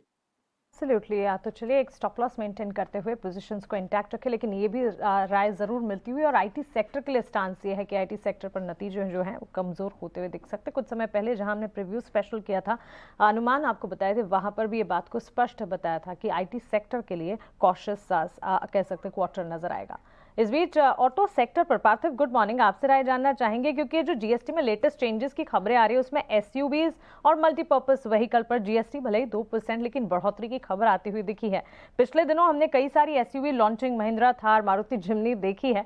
ओवरऑल ऑटो सेक्टर पर किस तरह का असर? ऑफकोर्स एक न्यूज और एक सेगमेंट पर इसका असर पड़ता दिखेगा, लेकिन ऑटो एंसिलरी लगातार बाजार को सपोर्ट करने का काम करते हैं। पार्थिव, ये सवाल आपके लिए। गुड मॉर्निंग पार्थिव, क्या आपको मेरी आवाज आ रही है? हाँ, अभी क्लियर है, प्लीज। ओके, सो मेरा सवाल ये GST में जो चेंजेस पर्टिकुलरली SUVs और मल्टीपर्पज व्हीकल्स पर हुए हैं उसको लेकर हैं। ऑटो एंसिलरी की चाल पर ऑफ कोर्स एक सेगमेंट पर ये न्यूज आती हुई दिखी, लेकिन किस तरह का असर देखेंगे हम? सी आई थिंक दोनों, ये ऑटो और ऑटो एंसिलरी, आई थिंक मुझे लग रहा है आने वाले 3 से 5 साल की एक स्ट्रक्चरल स्टोरी है। सबसे पहला रीजन ये है कि हमने देखा है कि consumer preference towards purchasing of premium vehicles काफी बढ़ रहा है, और यही चीज हम लोग देख रहे हैं कि टू व्हीलर स्पेस में भी अभी कंपनीज ज्यादातर प्रीमियम बाइक्स टारगेट कर रही है। तो अभी के लिए हम देख रहे हैं कि ये जो प्रीमियमाइजेशन स्टोरी हो रही है, whether it is in the passenger vehicle segment या तो टू व्हीलर सेगमेंट, उसका direct beneficiary auto ancillary companies है। द रीजन बीइंग कि ऑटो एंसिलरी कंपनीज के लिए जो कंटेंट पर व्हीकल है वो बढ़ रहा है, और जैसे जैसे ज्यादा प्रीमियमाइजेशन बढ़ता है तो कंटेंट पर व्हीकल के वजह से इनके मार्जिन भी अच्छे होते हैं और टॉप लाइन्स भी सुधरती है। और हमने देखा है कि काफी auto ancillary companies on the board, they are talking about huge capex, क्योंकि बैलेंस शीट से भी काफी कंपनीज के डेट फ्री हो चुके हैं। काफी सालों तक उन्होंने ज्यादा कैपेक्स नहीं किया था क्योंकि वॉल्यूम ग्रोथ डिमेंडिंग था, लेकिन अभी जिस तरह की विजिबिलिटी ओईएम्स दे रहे हैं, और ओईएम्स की ही बात करूं तो वहां पे ही करीबन 80,000 करोड़ का कैपेक्स है आने वाले 5 साल के लिए। तो 80,000 करोड़ का कैपेक्स अगर वो कैपेसिटी बिल्डिंग के लिए कर रहे हैं तो ये डेफिनेटली परकोलेट होने वाला है इन दी ऑटो एंसिलरी स्पेस। सो ज्यादा जरूरी ये है, बिकॉज इन्वेस्टर्स की चिंता ये रहती है कि internal combustion engine related auto ancillary companies को प्रॉब्लम रहेगा, लेकिन काफी कंपनीज है कि जो अभी ईवी के लिए गियर हो रही है और जो प्रीमियमाइजेशन की स्टोरी है उस हिसाब से प्रोडक्ट्स बना रही है। तो मुझे लग रहा है कि ये थीम बहुत स्ट्रांग है, और ऑटो में भी stocks like MNM, I think यहाँ पे भी मुझे लग रहा है कि अंडर वैल्यूड है, यहाँ पे भी लॉन्ग टर्म के लिहाज से अच्छा वैल्यू बनता दिख रहा है।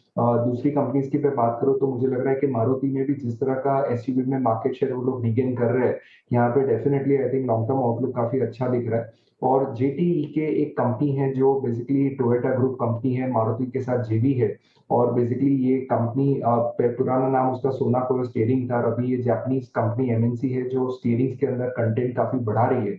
यहाँ पे भी मुझे लग रहा है कि लॉन्ग टर्म के लिहाज से इन्वेस्टर्स को अच्छे रिटर्न मिल सकते हैं। तमाम स्टॉक्स आपके रडार पे होनी चाहिए, लेकिन एक और शेयर प्रेस्टीज स्टेट्स, क्योंकि हमने देखा कि धीरे धीरे करके ये शेयर 600 रुपये के आसपास आ गया, और ख़बर यह है कि डीबी रियल्टी की दक्षिण मुंबई की इन्होंने ज़मीन खरीदी है करीब करीब 704 रुपये में, 704 करोड़ में, और अजय इस पर प्रोजेक्ट पर काम शुरू हो गया था इनकी ज़मीन पर। जी हाँ, प्रेस्टीज शेयर मुंबई में एक्सपैंड करने का बहुत शानदार काम कर रहा है, और वो क्योंकि यहाँ के ओरिजिनली नहीं है, साउथ के हैं, तो इसमें मैं बात करूंगा अभिषेक। बट एक इम्पॉर्टेंट अहम खबर है, और हमारे साथ इस समय एन जय कुमार जुड़ रहे हैं इस पूरी स्टोरी को एनालाइज करने के लिए। जेक्स हम बोलते हैं उनको प्यार से। जेक्स, गुड मॉर्निंग, बहुत बहुत शुक्रिया सुबह सुबह हमसे बात करने के लिए। आपकी मॉर्निंग वॉक का टाइम है, लेकिन फिर भी ये जो जीएसटी गेमिंग के ऊपर जिस तरह से गवर्नमेंट ने काफ़ी ज़्यादा, इनफैक्ट इस पर डेलिब्रेशन हुए, बातचीत हुई, बट फाइनली जो प्रस्ताव निकल के आए, जो सजेशन निकल के आए, इंडस्ट्री के लिए क्या इम्पैक्ट आएगा आपके हिसाब से? Good morning. इसमें ऐसा है कि मैं स्टॉक मार्केट के का एक उदाहरण देता हूं जी। अगर आप 100 रुपए के शेयर खरीदते हो और आपके winnings over a period of time, यानी कि आपके gains over a period of time 10 रुपए हैं, तो आप 10 रुपए पे टैक्स भरते हो। ये जो प्रस्ताव आया है, अगर उसी को हम कंपेयर करते हैं, इट इज लाइक सेइंग कि 100 रुपए का अगर आपने अपना गेम खेले आप, तो 100 रुपए पे 28 रुपए इमीडिएटली गवर्नमेंट को जीएसटी रेवेन्यूज मिलेंगे। नाउ इसमें यह है कि तो मोमेंट यू से कि 100 रुपए पे अगर 28 रुपए निकल जाए तो 72 रुपए ही रह जाएंगे द अदर पार्टी को विन करने के लिए। यानी कि अगर 2 लोग खेलते हैं तो आप देखोगे कि टैक्सेस के बाद मैक्सिमम एक आदमी या एक पर्सन 10 रुपए गेन कर सकता है टैक्सेस और जीएसटी के बाद। तो ऐसा तो मतलब कहीं भी कोई भी इंडस्ट्री नहीं है दुनिया में जो 28% अपफ्रंट पैसा देने के बाद कमाई कर पाए। तो मेरे हिसाब से ये एक प्रपोजल बिल्कुल मतलब this can actually bring the industry to zero, क्योंकि there is no chance that कोई भी इंडस्ट्री 28% देने के बाद और इनकम टैक्स देने के बाद कि किसी को भी कोई गेन्स रह जाएंगे। तो ये प्रस्ताव जो रखा है 18 से 28% पहले विनिंग्स पे होता था, वो उन्होंने चेंज करके प्रिंसिपल पे रख दिया है, जो कि मेरे हिसाब से ये प्रिंसिपल ही गलत है और ये होना नहीं चाहिए इस तरीके से। और इंडस्ट्री के लिए तो मेरे हिसाब से बहुत हानिकारक रहेगा, क्योंकि सारे जो आपके गेन्स हैं वो नॉर्मली वो टैक्स किए जाते हैं लेकिन ये जो प्रिंसिपल पे लगाया जा रहा है 28%, मेरे हिसाब से ये चलेगा नहीं। इसको रिकंसिडर करना पड़ेगा जीएसटी काउंसिल को।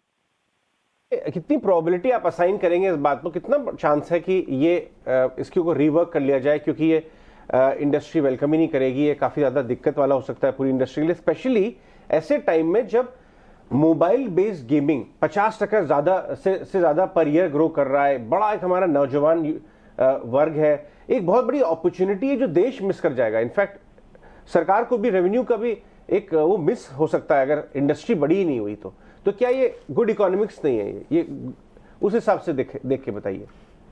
एक्चुअली मेरे हिसाब से ये नॉन स्टार्टर है ये।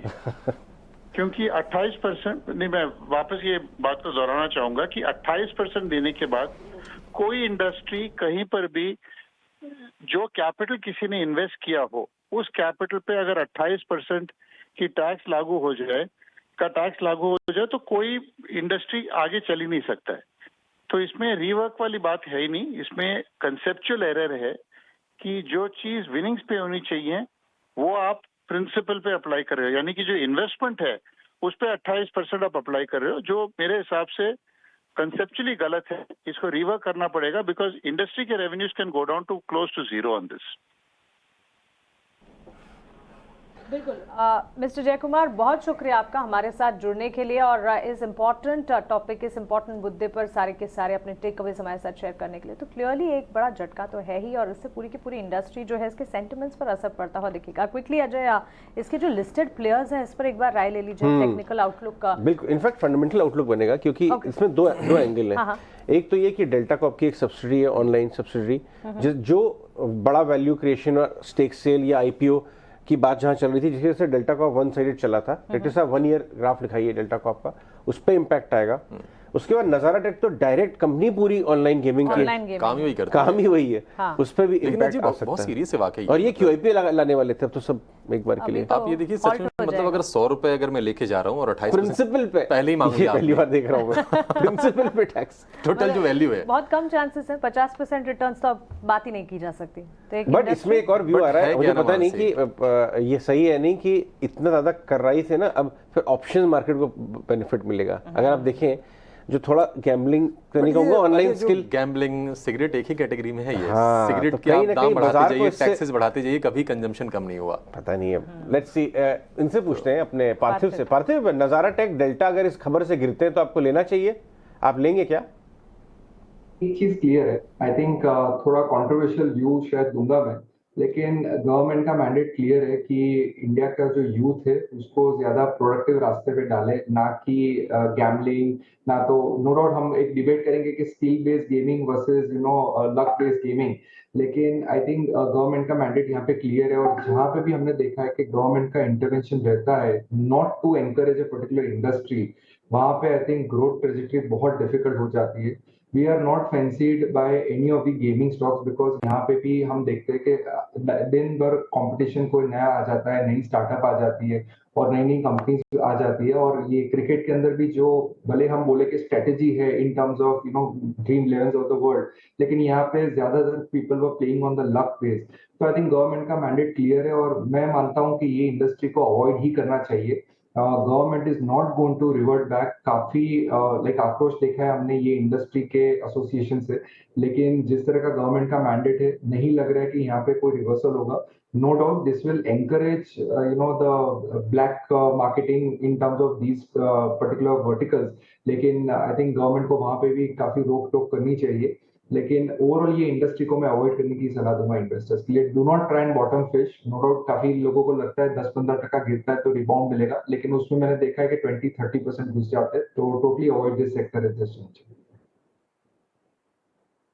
तो डेल्टा कॉप को और बाकी जो गेमिंग स्टॉक्स हैं फिलहाल उसको आप अवॉइड कीजिए। लेकिन हम चर्चा कर रहे थे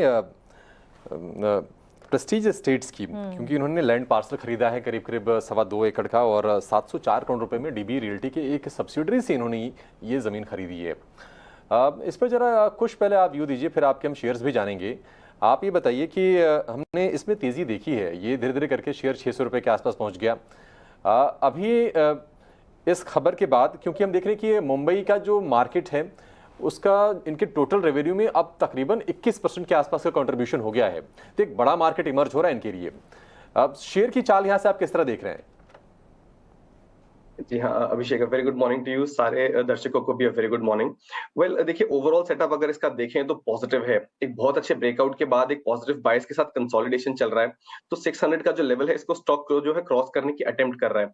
अब यहाँ पे एक छोटा सा टेक्निकल फैक्टर जो है जो इसके अगेंस्ट प्ले कर सकता है वो है एक नेगेटिव RSI डाइवर्जेंस। हम यहाँ पे देख रहे हैं कि जो इसके मोमेंटम इंडिकेटर्स हैं ये थोड़े से साउथवर्ड्स पॉइंट कर रहे हैं, तो हो सकता है कि शायद थोड़ा स्टॉक और समय स्पेंड करे इन terms of consolidation, but that's about it. क्योंकि स्टॉक देखिए आप उसका जो 20 डे मूविंग एवरेज है 579 580 के जो जोन्स हैं बिल्कुल उसके आसपास टाइम स्पेंड कर रहा है। तो मेरे हिसाब से ये कंसोलिडेशन चल रहा है, थोड़ा सा और ये एक्सटेंड हो सकता है let's say for a few more sessions, but उसके बाद मुझे लग रहा है कि 600 की तरफ ये स्टॉक फिर से एक अटेम्प्ट करेगा।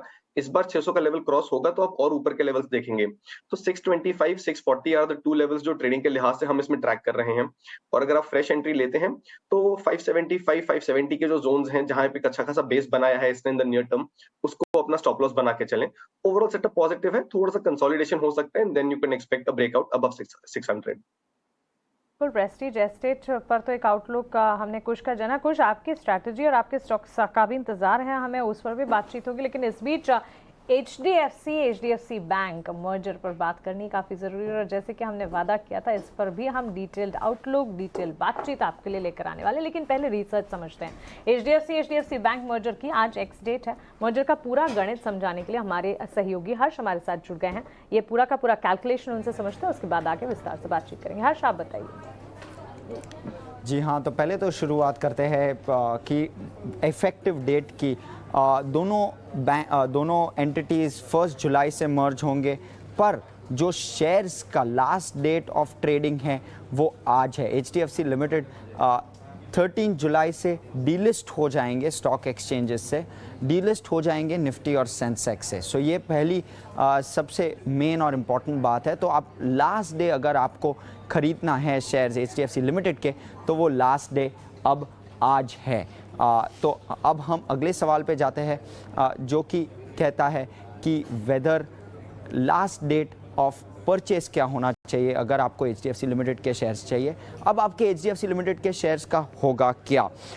तो ये एक अहम सवाल है जिसका जवाब है कि हर 25 शेयर HDFC लिमिटेड के लिए आपको HDFC बैंक के शेयर्स मिलेंगे। जी हाँ, कितने शेयर्स HDFC बैंक के? 42 शेयर्स। तो अगर आपके पास 25 शेयर HDFC लिमिटेड के हैं तो आपको 42 शेयर्स HDFC बैंक के मिलेंगे। अगर आपके पास 20 शेयर है HDFC लिमिटेड के तो आपको 33 शेयर HDFC बैंक के मिलेंगे और फ्रैक्शनल जो 0.6 शेयर्स आपको अलग से मिलते हैं उसके अगेंस्ट आपको कैश मिलेगा, वो वैल्यू का कैश मिलेगा। तो जी हाँ, आपके शेयर्स रद्द नहीं किए जाएंगे, सिर्फ आपके उसके अगेंस्ट या तो आपको HDFC बैंक के शेयर्स मिलेंगे या तो आपको कैश मिलेगा। तो ये एक अहम बात और एक अहम बात है।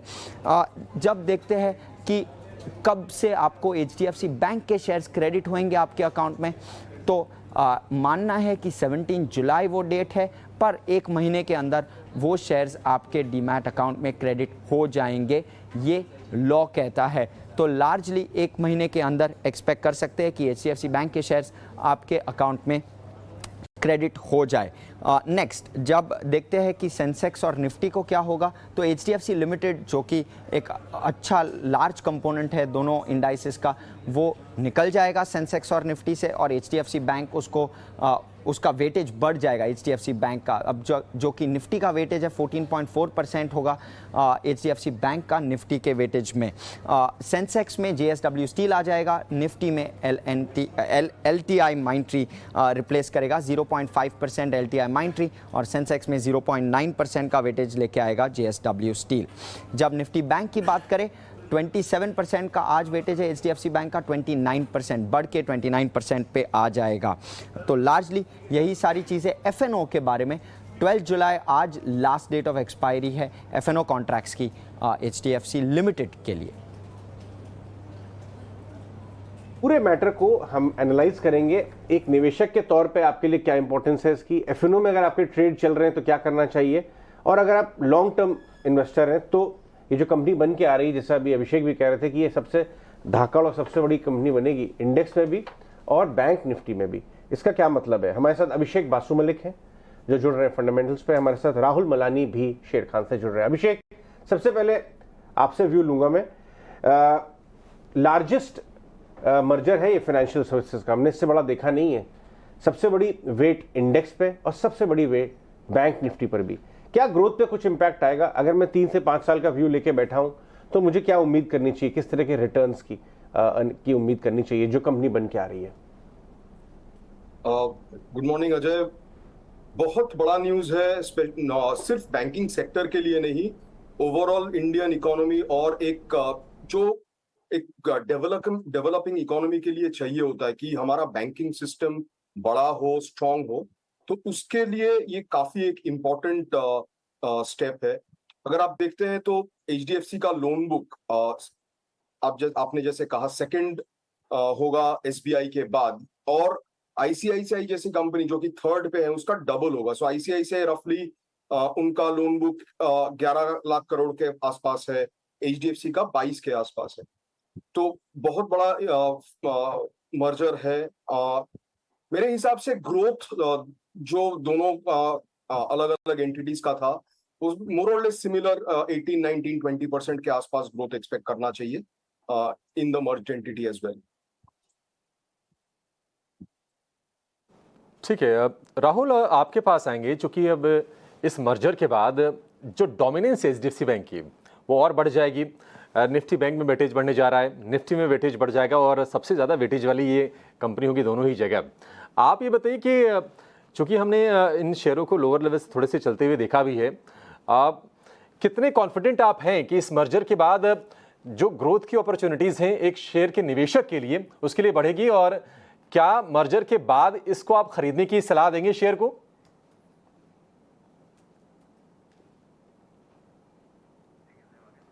मेरे हिसाब से HDFC बैंक ऐसा एक कंपनी है जो कि पिछले 25-30 साल से इंडियन मार्केट्स में एक बेलवेदर स्टॉक रहा है, और मेरे हिसाब से जितना क्रेडिट अपॉर्चुनिटीज है होम लोन के साइड में या बैंकिंग साइड में बहुत ही ल्यूक्रेटिव है अगले 10-20 साल के लिए। तो HDFC बैंक कोर पोर्टफोलियो में कोई भी लंबी अवधि के निवेशक के लिए होना चाहिए। तो चलिए, ये इस वक्त अभिषेक बासु मलिक की राय है, लेकिन इस बीच राहुल मलानी का टेक भी लेना जरूरी है। और इस वक्त अगर देखें Rahul, good morning. HDFC limited के कॉन्ट्रैक्ट्स जो हैं 12 जुलाई यानी आज से एक्सपायर होते हुए दिखेंगे, उसके बाद निफ्टी में HDFC बैंक का वेटेज बढ़ता हुआ दिखेगा। सवाल आपसे ये है कि HDFC बैंक के लिए जो एक बड़ा मर्जर इसकी बात हो रही है, इसके बाद क्या इसमें निवेश, इसमें एक तरह से एंट्री पॉइंट्स बनते हुए आपके हिसाब से बन रहे हैं? आपका टेक क्या होगा? Good morning.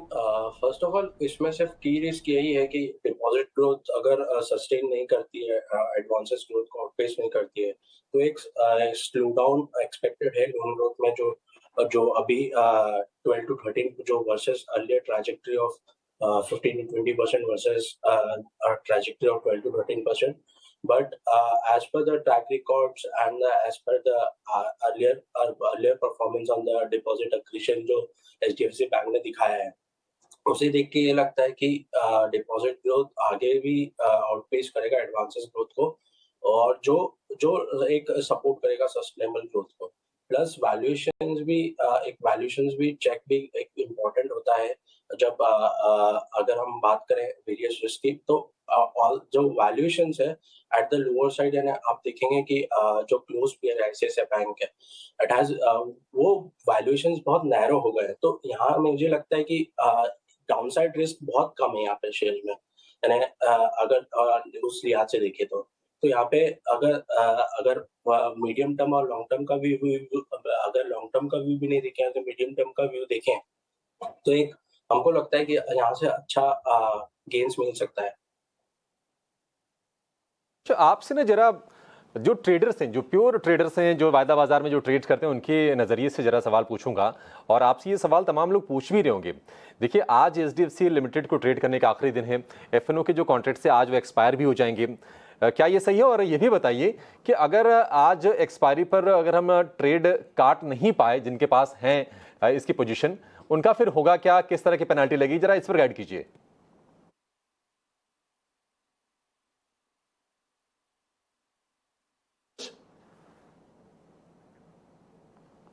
कुछ आपको आवाज आ रही है? Oh I didn't realise, I am sorry कि ये क्वेश्चन मेरे लिए जी, था। आपके लिए सवाल ये। जी देखिए, जैसे एक्सचेंज ने ऑलरेडी अनाउंस किया है कि एचडीएफसी के जो कॉन्ट्रैक्ट्स हैं इनकी एक्सपायरी आज की ही है, तो अब इसमें देखिए पेनल्टी वाला जो सीन है ये नहीं रहेगा। आप इसको ऐसे कंसिडर कीजिए कि जैसे किसी भी कॉन्ट्रैक्ट की मंथली एक्सपायरी होती है, ठीक उसी तरह इनकी एक्सपायरी हो जाएगी। तो अगर फ्यूचर्स कॉन्ट्रैक्ट हैं तो जो कल का एचडीएफसी शेयर्स का प्राइस रहा है उसके बेसिस पे आपका फ्यूचर्स कॉन्ट्रैक्ट क्लोज हो जाएगा, और जो ऑप्शंस रहे हैं वो as per the intrinsic value जो है वो सेटल हो जाएंगे। तो जिस तरह से एक रेगुलर एक्सपायरी होती है उस तरह से इन कॉन्ट्रैक्ट्स की एक्सपायरी होगी। That's how it will play out, and I think this is something already जो एक्सचेंज ने पहले अनाउंस किया था। तो आप इसको एक रेगुलर एक्सपायरी के तौर पे ही ट्रीट करें, it's just that it's happening in the middle of the month. Okay, Abhishek और राहुल, आपका बहुत शुक्रिया हमारे साथ जुड़ने के लिए और इस मर्जर से जुड़े आपके फंडामेंटल आउटलुक हमारे साथ शेयर करने के लिए। कुछ ने अपना टेक्निकल आउटलुक भी दिया, कुछ आपके स्ट्रैटेजी और आपका ट्रेडिंग आइडियाज, आपका जो कॉल्स हैं वो आपके बचे हुए हैं। लेकिन इस बीच हमारे साथ प्रॉस्पेरिटी एडवाइजर्स के राघवेंद्र केडिया भी जुड़ गए हैं मुनाफे का फंडा की कॉल्स लेकर। फंडामेंटल एनालिसिस, लंबी अवधि के लिए कौन से स्टॉक्स, कौन से सेक्टर्स हैं जो कि उन्हें पसंद आ रहे हैं, ये बताने के लिए। राघवेंद्र, गुड मॉर्निंग, बताइए मुनाफे का फंडा कॉल्स आपकी क्या है? गुड मॉर्निंग मानसी जी, good morning Ajay ji. Fundamental side में हमारा पहला पिक रहेगा SJVN, सतलुज जल विकास निगम लिमिटेड। ये स्टॉक 48-48 रुपए पे अवेलेबल है। अगर इसे 1 साल के लिए होल्ड करते हैं तो ये हमारा एक्सपेक्टेशन है ये डबल हो जाएगा for a target of 100 rupees by July 2024। Company hydro power generation में है और धीरे से अपनी एंट्री सोलर पावर और विंड पावर जनरेशन में भी कर रही है। कंपनी का बहुत जनरस डिविडेंड पे आउट है, तकरीबन 5% पर ईयर। SJVN का सालाना अर्निंग पर शेयर EPS 6 रुपए का है और एक बहुत कंजर्वेटिव मल्टीपल, P मल्टीपल अगर 16 का देते हैं तो इसका टारगेट 100 रुपीज का आता है। 86% गवर्नमेंट होल्डिंग है, 6% म्यूचुअल फंड्स और फॉरेन पोर्टफोलियो इन्वेस्टर्स के पास है। तो 92% stock government plus FI category में रहता है। जरा सा भी कोई पॉजिटिव ट्रिगर आता है तो सिग्निफिकेंट अपसाइड स्टॉक में पॉसिबल है। SJVN 1 साल की अवधि के लिए अगर आप रखते हैं तो 100 रुपए का टारगेट पॉसिबल है, करंट प्राइस 48 रुपीज। दूसरा स्टॉक फंडामेंटल साइड पर सेंचुरी टेक्सटाइल्स, ये करंटली 900 रुपए का है, 10,000 करोड़ का मार्केट कैप है। कंपनी के 3 बिजनेस वर्टिकल्स हैं, टेक्सटाइल, पेपर और property real estate. Paper side पे सेंचुरी टेक्सटाइल इंडिया का लार्जेस्ट पेपर मैन्युफैक्चरिंग कंपनी है। टेक्सटाइल डिवीजन के रिजल्ट्स भी काफी अच्छे हैं। Specifically property real estate division से सेंचुरी टेक्सटाइल ने अभी गोदरेज प्रॉपर्टीज के डायरेक्टर KT जितेंद्रन को एज अ CEO ऑफ प्रॉपर्टी डिवीजन लिया है। इससे कंपनी में काफी अपसाइड के पॉसिबिलिटीज हैं। कंपनी के सेंचुरी टेक्सटाइल के करंटली 67 लाख स्क्वायर फीट के प्रोजेक्ट्स कंस्ट्रक्शन में हैं across 3 prime cities of Mumbai, Delhi और बेंगलुरु। इससे काफी अपसाइड पॉसिबल है। अगर कोई भी बिजनेस वर्टिकल को डीमर्ज करते हैं तो स्टॉक में एक वैल्यू अनलॉकिंग होगी जिससे काफी अपसाइड पॉसिबल है सेंचुरी टेक्सटाइल में। हमारा अनुमान है सेंचुरी टेक्सटाइल का फुल ईयर EPS 60 रुपए का होगा, 60 रुपी EPS, जिस पर एक P मल्टीपल 25 का देते हुए 60 into 25 हमारा टारगेट 1500 का आ रहा है सेंचुरी टेक्सटाइल पे जुलाई 2024 तक। That is 65% upside on Century Textile अगर ये प्राइस 900 पर लेकर 1 साल तक निवेश किया करते हैं तो। बहुत बहुत शुक्रिया आज हमसे बात करने के लिए। सेंचुरी टेक्सटाइल के ऊपर आप नज़र बना कर रखें। मुंबई बेस्ड टेक्सटाइल स्टॉक्स में वैसे भी इस समय तेज़ी चल रही है, तो ये स्टॉक भी प्राइम लोकेशंस पे है मुंबई में। आगे बढ़ते हैं, एक और स्टॉक के बारे में डिस्कस करना ज़रूरी है। पार्थिव, अभी 10 मिनट पहले, इनफैक्ट अभी हमने फ्लैश भी चलाया था, पिरामल फार्मा के ऊपर फोकस लौटा है। वहाँ पे एक राइट्स इशू होकर चुका है, 92-93 के आसपास भाव आ गया है और नुवामा ने पिरामल की रेटिंग का साथ कवरेज शुरू किया, 130 का टारगेट रखा है। पिरामल फार्मा इस भाव से लेना चाहिए? से मुझे लग रहा है कॉन्ट्रा बेट फार्मा में, स्पेशली पिरामल फार्मा लेनी चाहिए। नो डाउट पिछले 2 से 3 क्वार्टर बहुत ही खराब रहे। इनफैक्ट कंपनी ने जो भी गाइडेंस दी थी टोटली आउट ऑफ मतलब रेंज हो गया था इन terms of what performance they delivered. CDMO division जो काफी एक्सपेक्टेड था कि स्टेबिलिटी दिखाए, वहां से हमने देखा कि मैसिव डीग्रोथ हुआ, मार्जिन इरोजन हुआ। और इसलिए मुझे लग रहा है कि ये जो शेयर का प्राइस जब डीमर्जर हुआ था तब करीबन 190 से 200 के आसपास था, जो गिर के ऑलमोस्ट नीचे के स्तर पे 75-80 हो गया था। अभी वापस थोड़ा स्टेबलाइज हुआ है। मुझे लग रहा है कि I think the worst is over. In between management ने काफी इनऑर्गेनिक बड़े एक्विजिशंस भी किए थे जो स्ट्रीट को इतने पसंद नहीं आए थे। नोट मैनेजमेंट का यही मानना है कि ये स्ट्रेटेजिक इन नेचर है, इमीडिएटली एक्रेटिव नहीं रहेंगे, लेकिन प्रोडक्ट पाइपलाइन काफी एनहांस करते। कंपनी के पास बहुत अच्छी फैसिलिटीज है और उनकी जो फैसिलिटीज है वहां पे हमने देखा है कि ऑलवेज यूएस एफडीए की कोई इश्यू नहीं रहती इन टर्म्स ऑफ कंप्लायंस, हमेशा ईआईआर मिल जाता है उनके इंस्पेक्शन पे। और जो यूएस का भी जो बिजनेस है जहाँ पे काफी हॉस्पिटल रिलेटेड सप्लाईज उनकी रहती है, वहां से भी लग रहा है कि अभी काफी स्टेबिलिटी आएगी इन टर्म्स ऑफ प्राइसिंग एनवायरनमेंट, और थोड़ी जो सप्लाई शॉर्टेज है उसका फायदा पिरामल फार्मा जैसी कंपनी को रहेगा। तो मुझे लग रहा है कि टर्न अराउंड स्टोरी यहाँ से रह सकती है। आने वाले 2-3 क्वार्टर में हम लोग टर्न अराउंड देखेंगे इन टर्म्स ऑफ द नंबर्स। तो वैल्यूएशंस काफी चीप है, 10,000 करोड़ के मार्केट कैप पे मिल रही है। हम जानते हैं कि प्राइवेट इक्विटी ने काफी ऊंचे स्तर पे इस पे वैल्यूएशन दिया था 15 से 16,000 करोड़ का, तो वहां से काफी बड़ा डिस्काउंट है। तो लॉन्ग टर्म के लिहाज से पिरामल फार्मा लेना चाहिए। स्टोरी पार्थिव को नजर आती है और जिसे एंटिसिपेट किया नुवामा की इस रिपोर्ट ने भी बाय रेटिंग के साथ कवरेज पिरामल फार्मा पर 130 के टारगेट 90-92 के लेवल्स पर इस वक्त ट्रेड करता हुआ। इस बीच रुपया खुला है 10 पैसे की मजबूती के साथ। 82 रुपये और 37 पैसे के मुकाबले रुपए की ओपनिंग आज 82 रुपये और 27 पैसे पर होती हुई दिखी है। प्री ओपन टिक्स आपके स्क्रीन पर है। कुछ राइट टू यू, बताइए आपके ट्रेडिंग आइडियाज क्या हैं आज के लिए। हाँ मानसी, वह देखिए ओवरऑल अगर मैं क्विकली इंडिसेस की बात करूं तो मुझे सेटअप पॉजिटिव ही लग रहा है। बैंक निफ्टी ने कल गैप था 44,700 के आसपास जो फिल किया है, और जो स्टॉक्स एक्चुअली बैंक निफ्टी में नेगेटिव रहे थे वो वही स्टॉक्स हैं जो निफ्टी फाइनेंशियल सर्विसेज इंडेक्स में थे, एंड कल उसकी एक्सपायरी थी तो शायद वो प्रेशर प्ले आउट हुआ है। सो ओवरऑल सेटअप मुझे यहाँ पे पॉजिटिव लग रहा है। अगर आप ट्रेड लेना चाहें तो लॉन्ग साइड पे ही लीजिए ऑन द इंडिसेस। जहां तक स्टॉक स्पेसिफिक एक्शन की बात है, 2 पिक्स हैं, दोनों ही जरा स्मॉल टिकट हैं, बट एक एफएनओ है और एक कैश स्पेस से है। एफएनओ से है बीएचईएल। इस स्टॉक में हम एक अच्छा खासा अप ट्रेंड देख रहे थे। एक हल्का सा पॉज आया था 2 से 3 दिन का, but that was just some long unwinding. कल फिर से हमने इसमें जो अप ट्रेंड है ये रिज्यूम होते हुए देखा है।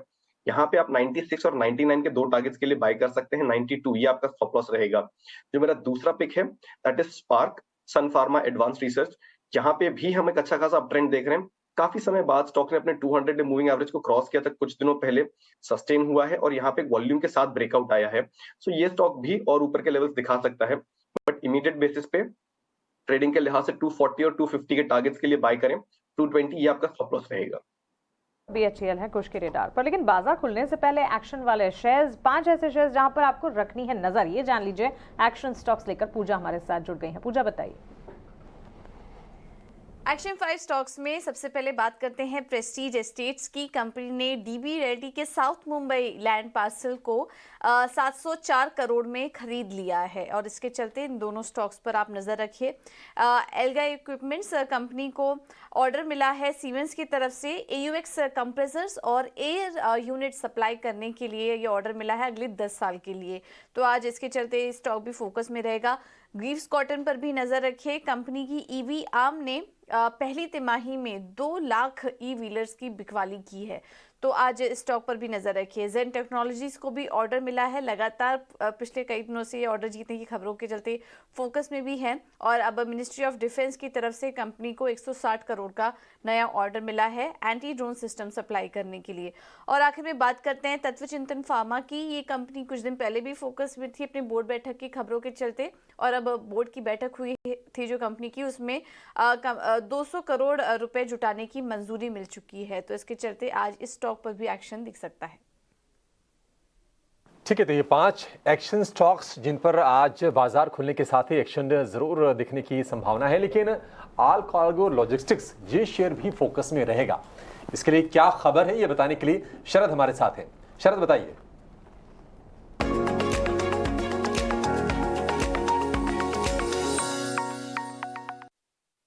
जी बिल्कुल, फोकस में रहने वाला ऑल कार्गो लॉजिस्टिक्स, और यहाँ पे स्ट्रीट एक्सपेक्ट कर रही है कि जो उनकी डीमर्ज्ड आइडेंटिटीज़ है वो अगले 1 से लेकर 2 हफ्ते में लिस्ट हो सकती हैं।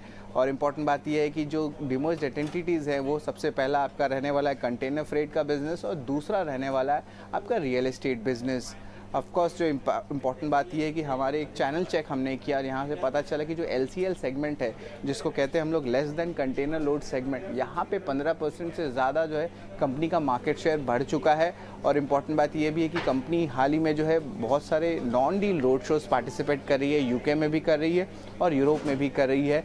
और यहाँ पे जो है मैनेजमेंट का कमेंट्री बुलिश आ रहा है कि वो टर्न अराउंड स्ट्रैटेजी में फोकस करेंगे गति के एक्विजिशन के बाद।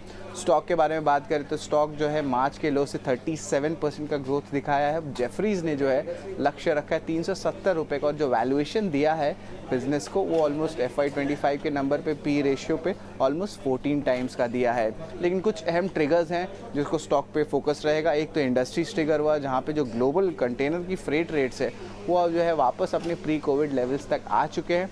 और दूसरा बात कमेंट्री आ रही है कि जो MTO बिजनेस है उनकी, वहाँ पे मार्जिन्स की एक इंक्रीमेंटल मूव देखने मिल सकती है और आगे जाते हुए सस्टेनेबली 6% के ऊपर रहेगी।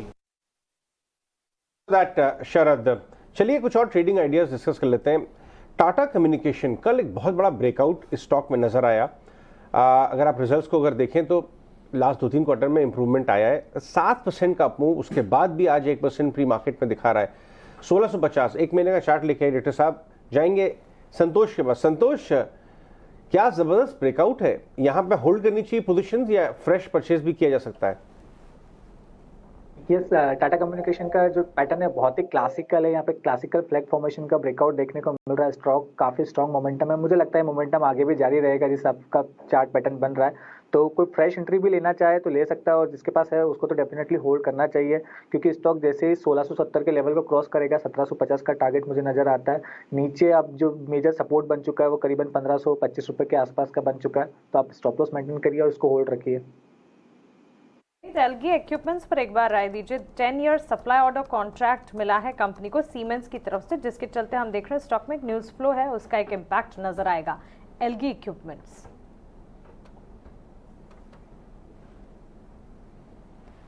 सुमित, एलगी इक्विपमेंट्स,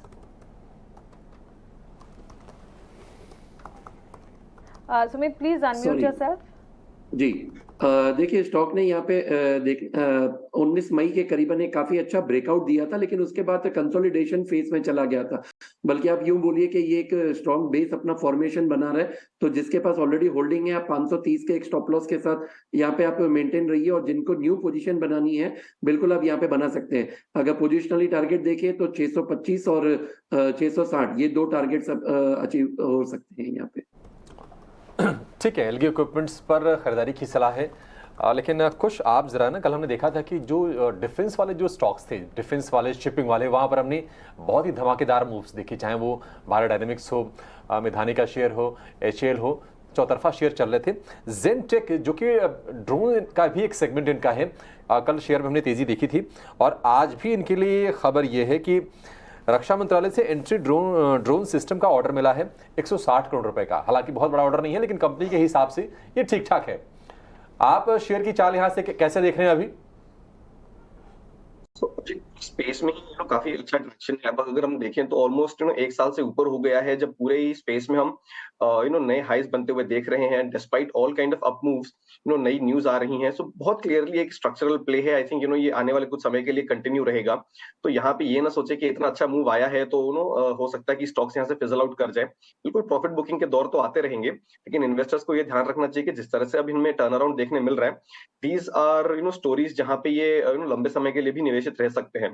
जहां तक जेनटेक की पर्टिकुलरली बात है, बहुत ही क्लियर कल ब्रेकआउट था, वॉल्यूम के साथ अच्छा खासा ब्रेकआउट आया है। और टिपिकली हमने स्टॉक में देखा कि जब ऐसा मूव आता है, वॉल्यूम बैक मूव आता है, तो एक फॉलो थ्रू भी देखने मिलता है। तो यहाँ पे आप एक्सपेक्ट कर सकते हैं कि 510 से लेके 525 के जो लेवल्स हैं, ये भी स्टॉक आने वाले कुछ दिनों में दिखा सकता है। अब जो स्टॉप लॉस है आपका, उसको आप करीब 475 के जो लेवल्स हैं इसके आसपास लेके चलें तो एक्जिस्टिंग पोजीशन बिल्कुल होल्ड करें ट्रेलिंग स्टॉप लॉस के साथ। फ्रेश एंट्री भी ली जा सकती है, बहुत क्लियर वॉल्यूम बैक मूव है, तो मोमेंटम यहाँ पे जारी रह सकता है। गोल्ड ब्रोकरेज जानते हैं वामाक्षी से। वामाक्षी बताइए।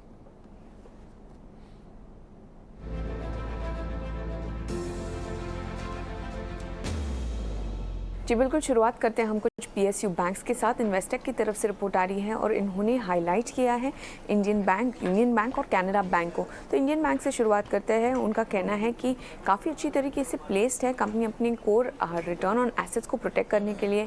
अच्छा लिक्विडिटी का बफर है इनके पास और इनफैक्ट आगे चलते उनके नेट क्रेडिट कॉस्ट मॉडरेट होने की उम्मीद भी की जा रही है। तो इसी के चलते खरीदारी की राय के साथ कवरेज शुरू की है।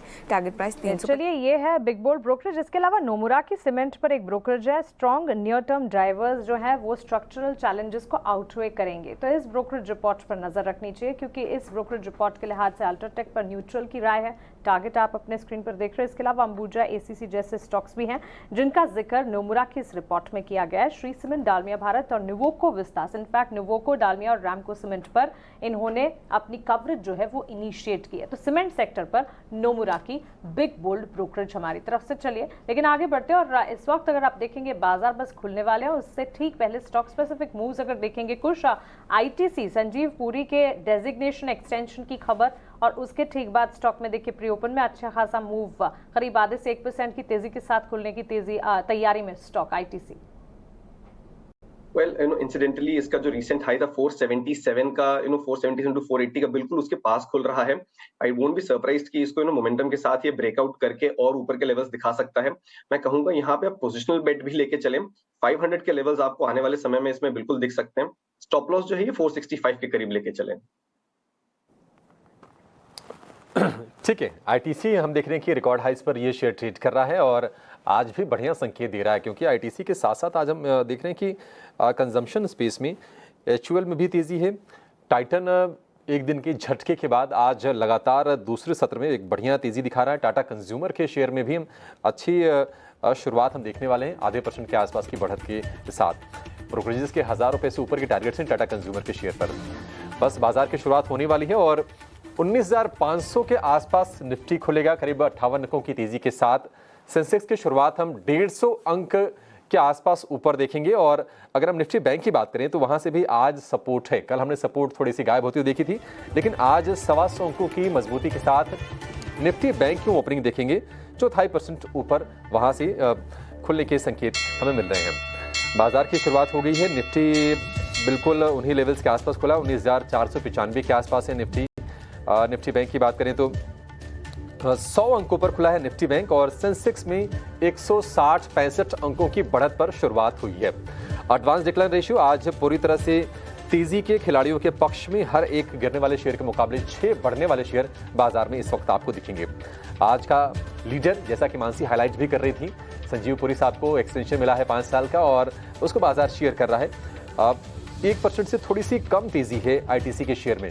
जेएसडब्ल्यू स्टील, जहां पर हम देख रहे हैं कि लगातार बाइंग हो रही है, आज भी ये निफ्टी का टॉप गेनर है, 1% के आसपास की बढ़त इसमें है।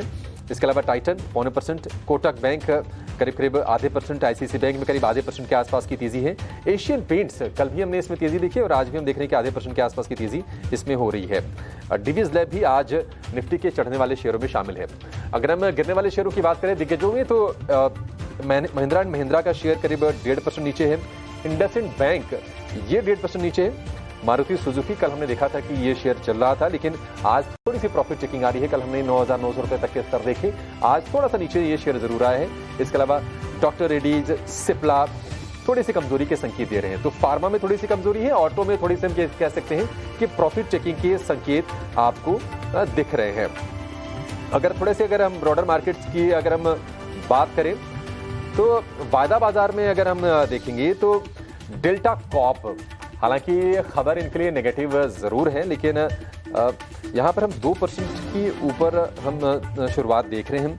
पीवीआर के शेयर में करीब 2.5% की तेजी पर शुरुआत हुई है क्योंकि वहाँ पर एफएनबी सेगमेंट में वहाँ पर जो खाने पीने की चीज़ें होती हैं वहाँ पर जीएसटी को घटाया गया है, 18% से घटा के उसको कर दिया गया है 5%। इसके अलावा India mart, Ashok Leyland, India cement कुछ और शेयर हैं जहाँ पर फ्यूचर्स में हम 1 से 1.5% के आसपास की बढ़त देख रहे हैं।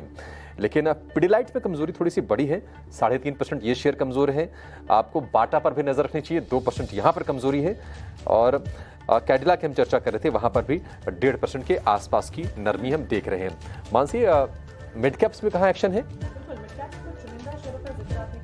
अभिषेक, इसके अलावा अगर देखें मिड कैप स्मॉल कैप की शुरुआत अच्छी होती हुई दिखी है। ल्यूपिन अगर देखेंगे मिड कैप में इस वक्त टॉप गेनिंग है। कंपनी की एक प्रोडक्ट, एक दवाई को मंजूरी मिली, उसका इम्पैक्ट है। Mid cap real estate stocks पर भी नजर रखें। प्रेस्टीज एस्टेट जिसका जिक्र हमने किया भी था, कारोबार खुलने से पहले, सेशन खुलने से पहले 1.25% की तेजी के साथ मजबूती की चाल पकड़ते हुए। मिड कैप ऑटो स्पेस में भी एक्शन है और साथ ही ऑटो फाइनेंसिंग काउंटर्स में भी आप देखेंगे अच्छा खासा एक्शन। नेस्कॉट्स करीब 1.5% की तेजी दिखाते हुए। Shriram finance, Mahindra and Mahindra finance, ये सारे के सारे स्टॉक्स हैं जो कि मिड कैप में इस वक्त परफॉर्म कर रहे हैं। साथ ही स्मॉल कैप स्पेस को अगर देखेंगे करीब सॉन्को की मजबूती मिड कैप इंडेक्स में खुलते के साथ नजर आई है। वही स्मॉल कैप इंडेक्स में भी एलगी इक्विपमेंट्स जो कि खबर के दम पर चल रहा है 6% की तेजी दिखाते हुए। Mazagon Dock, Sterlite Technologies, Century Textile जो कि हमारे मुनाफे का फंडा सेगमेंट में था, इस स्टॉक में भी काफी अच्छा एक्शन है। और वहीं बीएससी लिमिटेड, कोचिन शिपयार्ड जैसे स्टॉक्स हैं जो कि स्मॉल कैप में अच्छा एक्शन दिखा रहे हैं। तो clearly a positive start to the market, चाहे हैवी वेट्स हो या फिर छोटे मझौले शेयर हो। चलिए, नज़ारा टेक जरूर 5-6% नीचे है, बहुत ज्यादा नहीं है एक्चुअली। इसको 10% सर्किट लगना चाहिए था, बट लगा नहीं। वो प्री ओपन में दिख भी रहा था शायद कि 12-13% नीचे है। इनफैक्ट इसको भी लेके आइए, डेल्टा कॉप को भी बहुत ज्यादा। हाँ, ये बताइए, बड़ी बात है, जबकि इसका ऑनलाइन गेमिंग का ही आईपीओ आने वाला था। हाँ, सर्किट लग गया, सर्किट आ गया, नीचे आ गया, सर्किट लग गया इसमें। देखना ये होगा, पार्थव ने कहा था अवॉइड करिए अभी जब तक क्लैरिटी नहीं आती है। ये फिनो स्टॉक है, नज़ारा तो कैश स्टॉक है, बट आगे बढ़ते हैं। बियॉन्ड जीएसटी भी काफ़ी मार्केट है और एक राउंड ऑफ ओपनिंग ट्रेड्स अपने सारे पैनलिस्ट से ले लेते हैं। खुश आपसे शुरुआत करते हैं, आपकी नज़र कहाँ जा रही है कुछ ट्रेड मॉर्निंग में? बिल्कुल अजय, एक स्टॉक जो मेरे रेडार पे है विच इज सांगी इंडस्ट्रीज। इस स्टॉक ने अपना जो एक प्रॉफिट बुकिंग का दौर था ये कंप्लीट किया है। कल एक वॉल्यूम बैक इसमें हमने बहुत क्लियर अपमूव स्ट्रॉन्ग आते हुए देखा था और आज ओपनिंग में हम अच्छे खासे वॉल्यूम्स ऑलरेडी देख रहे हैं और बहुत क्लियर ब्रेकआउट यहाँ पे आपको दिखेगा। सो यहाँ पे आप बाय करें। पहला टारगेट आपके लिए रहेगा 78 का, दूसरा टारगेट 80 का। स्टॉप लॉस जो है करीब 74 के पास लेके चलें तो ओवरऑल सेटअप यहाँ पे पॉजिटिव ही था और अब कल के वॉल्यूम बैक मूव के बाद जो हम कंटिन्यूएशन देख रहे हैं, ये मूव जो है स्टॉक को 80 तक के लेवल्स के लिए लेके जा सकता है। संतोष, आपका ओपनिंग ट्रेड क्या होगा?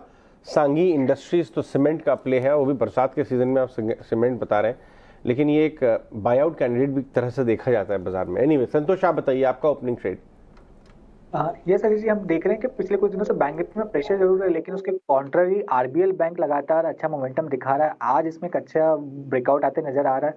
लग रहा है यहाँ एक शॉर्ट कवरिंग देखने को मिलेगी। 200 रुपए के टारगेट मुझे इमीडिएटली नजर आ रहा है, तो यहाँ पर एक ट्रेड लिया जा सकता है विद स्टॉप लॉस ऑफ 194 और 200 के ऊपर अगर सस्टेन होने में कामयाब हो जाता है तो कॉल राइटर और ट्रैप होंगे और स्टॉक में शायद हमको 205 208 रुपए तक की तेजी भी देखने को मिल सकती है। आरबीएल बैंक कल भी 5-6% ऊपर था, आज भी 1% ऊपर और 200 की तरफ जाता हुआ नजर आ रहा है। सुमित मूलचंदानी से पूछते हैं उनका क्या ओपनिंग ट्रेड है। सुमित, देखिए, ऑयल मैन्युफैक्चरिंग कंपनीज ने पिछले वीक काफी अच्छा एक ब्रेकआउट दिया था, लेकिन 2 दिन से देखिए डाउन परफॉर्मेंस हो रहा है। तो हिंदुस्तान पेट्रो मुझे लग रहा है यहाँ पे थोड़ी सी और बिकवाली हो सकती है और डाउन साइड का कैंडिडेट है।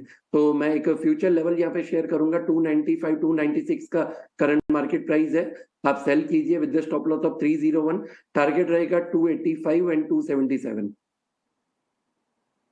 हम स्टॉक्स देखें ना, उन स्टॉक्स को जरा हाईलाइट करना जरूरी है जहां पर हमने कल के सत्र में बहुत ही जबरदस्त एक्शन देखा था और आज भी वो एक्शन कंटिन्यू हो रहा है। आप अगर जेनटेक के शेयर को देखेंगे 5.5% के आसपास की मजबूती वहां पर आपको दिखेगी। इसके अलावा मजगांव डॉक, क्योंकि हम देख रहे थे कि कल डिफेंस वाले जितने भी शेयर थे सारे के सारे चल रहे थे और आज मजगांव डॉक की मजबूती बरकरार है। करीब 5.5-6% के आसपास की तेजी आज के सत्र में भी हमें देखने को मिल रही है।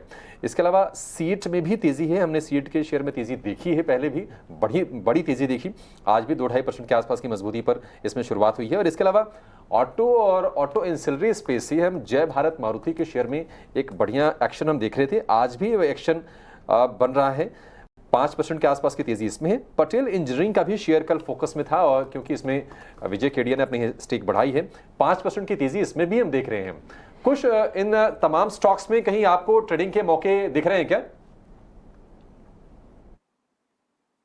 यहाँ पे एक स्टॉक जो हमें काफी अच्छा लग रहा है वो है पटेल इंजीनियरिंग। अगेन स्टॉक काफी वॉलेटाइल रहता है, काफी इसमें शार्प अप मूव्स देखने मिलते हैं, तो सजेशन रहेगा कि थोड़ा सा कॉशियस रहें।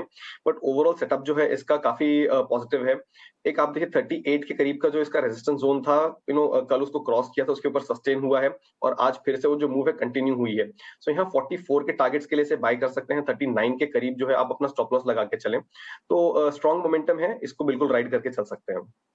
सेक्टर स्पेसिफिक बाजार को अगर समझने की कोशिश करेंगे, स्ट्रॉन्ग मोमेंटम सेक्टर स्पेसिफिक भी नज़र आ रहा है और इसमें सबसे आगे अगर आप देखेंगे मेटल है, मेटल सेक्टर में अच्छा एक्शन है, एनर्जी, एफएमसीजी, कंजम्पशन थीम में काफ़ी अच्छी मजबूती देखने को मिली है, लेकिन ऑटो जो है आज लगाड़ है, पीछे चल रहा है और साथ ही फार्मा में भी कमजोरी देख रहे हैं। लेकिन ऑटो एंसरी में संतोष, टायर स्टॉक्स में सीएट और साथ ही अपोलो टायर के चार्ट, सीएट में 4% की तेजी, जेके टायर में 2% की तेजी, मजबूती के साथ सीएट और जेके टायर इस वक्त ट्रेड करते हुए। यस, ये दोनों ही टायर स्टॉक्स में बहुत ही स्ट्रॉन्ग बुलिश मोमेंटम बना हुआ है, काफी बड़ी रैली ऑलरेडी देखी जा चुकी है, बट अभी भी ऐसे कोई वीकनेस के संकेत नजर नहीं आ रहे। हम पर्टिकुलरली सीएट की बात करें तो सीएट का स्ट्रक्चर अभी एक कंसोलिडेशन देखने को मिला, 2-3 दिन का फिर से तेजी दिखा रहा है, तो यहाँ पे मोमेंटम जारी रह सकता है, लेकिन आप स्टॉप लॉस ट्रेल करते चलिए। आपका अब स्टॉप लॉस 2420 पे होना चाहिए, ऊपर में 2600 क्रॉस करता है तो 2700 का अगला टारगेट रहेगा। जेके टायर की बात करें तो इसमें भी एक अच्छा मोमेंटम बना हुआ है, ये स्टॉक में नीचे एक 245 का अच्छा सपोर्ट है, तो वो आपका स्टॉप लॉस होना चाहिए। ऊपर में जो अभी स्विंग हाई लगाया था इसने करीबन 260 का, वो क्रॉस होता है तो 275 अगला टारगेट रहेगा। ओके, ये स्मॉल कैप इंडेक्स अभी आपके स्क्रीन पे आया है, fresh all time high small cap index से बनाया है, बहुत ज़बरदस्त तेजी, आउट परफॉर्मेंस। इनफैक्ट पहले 10 मिनट बाजार खुलने के बाद आप देखेंगे कि बैंक्स प्रेशर में आए, लेके डेटा साहब banks, Nifty, Sensex, mid cap, small cap, आपको दिखाई देगा कि बैंक्स प्रेशर में आए, डेज लो, निफ्टी भी प्रेशर में आई होगा, ऑब्वियसली फाइनेंशियल्स खींच रहा है तो जी हाँ डेज लो, लेकिन मिड कैप और स्मॉल कैप इंडेक्स को देखेंगे तो फिर भी हरे निशान में। In fact small cap index days high की तरफ मजबूती दिखाई दे रही है। उसमें एक स्टॉक है algae equipment. Sumit, algae equipment को देखिए 9% का अपमूव आया है, मिड टियर इंजीनियरिंग स्टॉक्स में जबरदस्त तेजी है। एलगी का भाव 600 के करीब पहुंच चुका है और अगर सब 3 महीने 4 महीने का ग्राफ देखेंगे 40 रुपए का तो मूव आज ही 8। ये बड़ा ब्रेकआउट है या इसमें इससे दूर रहना चाहिए? अभी ये सही समय नहीं है, 50% चला है 6 महीने में। नहीं, बिल्कुल अजय जी, आप इस पे बने रहिए। जस्ट अभी हमारा ये स्टॉक डिस्कस हुआ था, स्टॉक ने पिछले महीने अपना एक अच्छा खासा ब्रेकआउट दिया था, लेकिन उसके बाद एक कंसोलिडेशन फेज आ गया था, बल्कि अब यूं कहिए कि एक एक्यूमुलेशन जोन था। बिल्कुल आज ब्रेकआउट आया हुआ है फ्रेश। लॉन्ग टर्म के लिए मेरे 2 टारगेट है यहाँ पे 640 एंड 700, तो बिल्कुल आप बने रहिए 530 के स्टॉप लॉस के साथ। सीमेंस भी कल काफी दिनों के बाद एक बड़ा मूव दिखाया था, आज भी सीमेंस हर निशान में ट्रेड कर रहा है, महंगे वैल्यूएशन के चलते, और उनका एक जो ट्रांजैक्शन हुआ था रिलेटेड पार्टी ट्रांजैक्शन, वहां से जो नरमी आई थी वो डिप खरीदी गई है। सीमेंस को लेके आइए, देखिए 2% आज डेज हाई, कल भी ऊपर था, 3840 का भाव है। क्या ये इसका बॉटमिंग आउट हो गया एक बार के लिए? संतोष, इस भाव से लेना चाहिए? ये देखिए नीचे ये करेक्ट हुआ था टॉप बना के, अब वापस उसी लेवल पे आ गया है। ये सीमेंस में हमने एक हेल्दी करेक्शन देखा था, करेक्शन के बाद एक अच्छा रिबाउंड आया, फिर से उसी जोन में आ गया 3840 से ये जो 3930 का, वहीं से पिछली बार भी यहीं से गिरावट आई थी, तो लेकिन अब लग रहा है कि शायद इस लेवल को क्रॉस करते हुए नजर आ सकता है, तो आप इसमें ट्रेड ले सकते हैं, लेकिन स्टॉप लॉस मेंटेन करिएगा 3800 रुपए का। ये ऊपर में जैसे ही 3930 के ऊपर टिकने में कामयाब हुआ तो एक अच्छी शॉर्ट कवरिंग रैली भी आ सकती है इस काउंटर में। मल्टीप्लेक्स शेयरों पर एक बार नजर, पीवीआर आइनॉक्स के चार्ट अच्छी मजबूती के साथ खुले हैं। कुछ वैसे मल्टीप्लेक्सेस में खाने पीने की चीज़ों पर जीएसटी जो है 18% से घटा है, 5% हो गया है। क्या मल्टीप्लेक्स शेयर्स में कोई ट्रेड बनते हैं या फिर मल्टीप्लेक्स में जाकर मूवी देख पॉपकॉर्न एंजॉय करना ही ठीक रहेगा? Mansi, I think I'll have to agree with your second view. That is perhaps a better way of spending your money, with these. देखिए ओवरऑल सेटअप यहाँ भी अभी भी नेगेटिव है। एक अटेम्प्ट हो रहा है पीवीआर का रिबाउंड करने का। अगर मैं एक ट्रेंड लाइन ड्रॉ करूं तो जस्ट अबाउट जो इसका ब्रेकआउट है उसके कगार पे है, बट ये सक्सेसफुल नहीं रहा है इन द पास्ट। हो सकता है थिंग्स माइट टर्न अराउंड, एक अच्छा बेस बनते हुए नजर आया है 1380 जो है इसके आसपास, लेकिन मैं इस पे प्रीएम्प्ट नहीं करना चाहूंगा। तो मेरे लिए यहाँ पे जैसे कहते हैं दिल्ली थोड़ी दूर है से 1500 का जो लेवल है ये इसका नियर टर्म हाई भी है प्लस एक रेजिस्टेंस जोन भी है। इसको क्रॉस करेगा, इसके ऊपर सस्टेन करेगा, तब मैं एक व्यू जो है मेरा चेंज करूंगा on the bullish side, but up until then मैं इसमें थोड़ा कॉशियस रहूंगा और मेरे लिए वेट एंड वॉच लिस्ट में ही रहेगा। तो प्लेटफॉर्म स्टॉक्स में बीएसई लिमिटेड 3% की मजबूती, वहीं एमसीएक्स पर 1 से 1.5% की तेजी, शार्प अपमूव इस वक्त नजर आ रहे हैं एमसीएक्स बीएसई पर। संतोष, आपकी राय? यस, लग रहा है कि जो डेल्टा कॉप और नज़ारा का बिजनेस है शायद ऑप्शन में शिफ्ट होते हुए नजर आएगा। इसी वजह से स्टॉक्स में आज बुलिश मोमेंटम देखने को मिल रहा है और बीएससी के चार्ट में तो एक बहुत अच्छा ब्रेकआउट आया। हम देख भी रहे कि सेंसेक्स के जो ऑप्शंस है वो काफ़ी सक्सेसफुल होते हुए नजर आ रहे हैं फ्राइडे ऑप्शन एक्सपायरी के दिन। तो टेक्निकल स्ट्रक्चर भी वही इंडिकेट कर रहा है। लग रहा है कि ये स्टॉक 780-800 रुपये तक जा सकता है, तो यहाँ पर लॉन्ग साइड बैट किया जा सकता है। नीचे आप 700 का स्टॉप लॉस रखिए। सिमिलरली एमसीएक्स में का भी स्ट्रक्चर अच्छा लग रहा है। नीचे मुझे लग रहा है 1560 एक अच्छा सपोर्ट का काम करेगा। ऊपर में 1660-1700 तक की तेजी देखने को मिल सकती है। ठीक है, बीएससी पर संतोष का ये व्यू। लेकिन सुमित जरा आप बताइए, हम देख रहे हैं कि एक शेयर कल्याण ज्वेलर लगातार तेजी है। महीने डेढ़ महीने पहले भाव इसका 100 रुपए के आसपास था, अब ये 200 रुपए की तरफ झांक रहा है। थोड़ा रिस्की मामला हो गया है क्या? और जिन्होंने लोअर लेवल पर एंट्री किया है, क्या उनको प्रॉफिट बुकिंग करने की आप सलाह देंगे अभी? जी बिल्कुल, यहाँ पे देखिए आप इंडिकेटर्स बिल्कुल सजेस्ट कर रहे हैं कि ओवर बॉट टेरिटरी में आ गया है on the daily basis, even on the weekly basis. तो यहाँ पे थोड़ा सा प्रॉफिट बुकिंग कीजिए। करंट मार्केट प्राइस है अराउंड 185। अगर किसी को एक ट्रेलिंग स्टॉप लॉस के साथ काम करना है तो आज का ही लो आप मेंटेन कीजिए 177 का, तो थोड़ा सा प्रॉफिट बुकिंग पे ध्यान रखिए। ठीक है, 177 का स्टॉप लॉस कल्याण ज्वेलर्स के लिए। लेकिन बाटा के शेयर में देखने की गिरावट थोड़ी सी गहरा रही है। अब ये शेयर 4% नीचे है फ्यूचर्स में। कुछ बाटा अभी भी शॉर्ट करने के मौके ये दे रहा है या फिर अब थोड़ा सा ज्यादा बिकवाली इसमें ऑलरेडी हो गई? जी नहीं अभिषेक, इनफैक्ट मेरा व्यू तो बाटा पे क्वाइट पॉजिटिव है। काफी समय से 1550 के जो लेवल्स हैं, यहाँ से 1700 के टारगेट तक के लिए मैंने इसमें रिपीटेडली बाय कॉल सजेस्ट किया है। अब आप देखिए उन्हीं टारगेट्स को हिट करके यहाँ पे एक शार्प डाउनसाइड जो है ये हमें देखने मिल रहा है। हो सकता है न्यूज बेस्ड हो सकता है this could be a round of profit booking, but मैं इसमें शॉर्टिंग की अपॉर्चुनिटीज फिलहाल नहीं ढूंढूंगा, क्योंकि यहाँ पे स्टॉक में मल्टीपल सपोर्ट जोन्स हैं। पहला जो इसका यही 1630 का जोन है इसके आसपास, दूसरा 1600 का जो लेवल है इसके आसपास इसका 200 डे मूविंग एवरेज है। तो फिलहाल ऑन द डाउन साइड कुछ सपोर्ट जोन्स हैं जो बहुत क्लियरली नजर आ रहे हैं। मैं इनफैक्ट इसमें थोड़ा वेट एंड वॉच करूंगा, जहां पे ये थमता है और हमें एक रिबाउंड दिखाता है तो मैं वहां से लॉन्ग अपॉर्चुनिटीज ढूंढूंगा। तो शॉर्ट का कैंडिडेट फिलहाल ये नहीं है मेरे लिए। I will look for long opportunities, लेकिन अभी नहीं, एक बार स्टॉक थम जाए, बेस बना ले, उसके बाद लॉन्ग की अपॉर्चुनिटी खोजेंगे कुछ बाटा के शेयर में। लेकिन लॉन्ग की अपॉर्चुनिटीज क्या कुछ रिलायंस भी दे रहा है क्या? 1% ऊपर है ये शेयर, 28 रुपए के ऊपर जाने को तैयार है ये।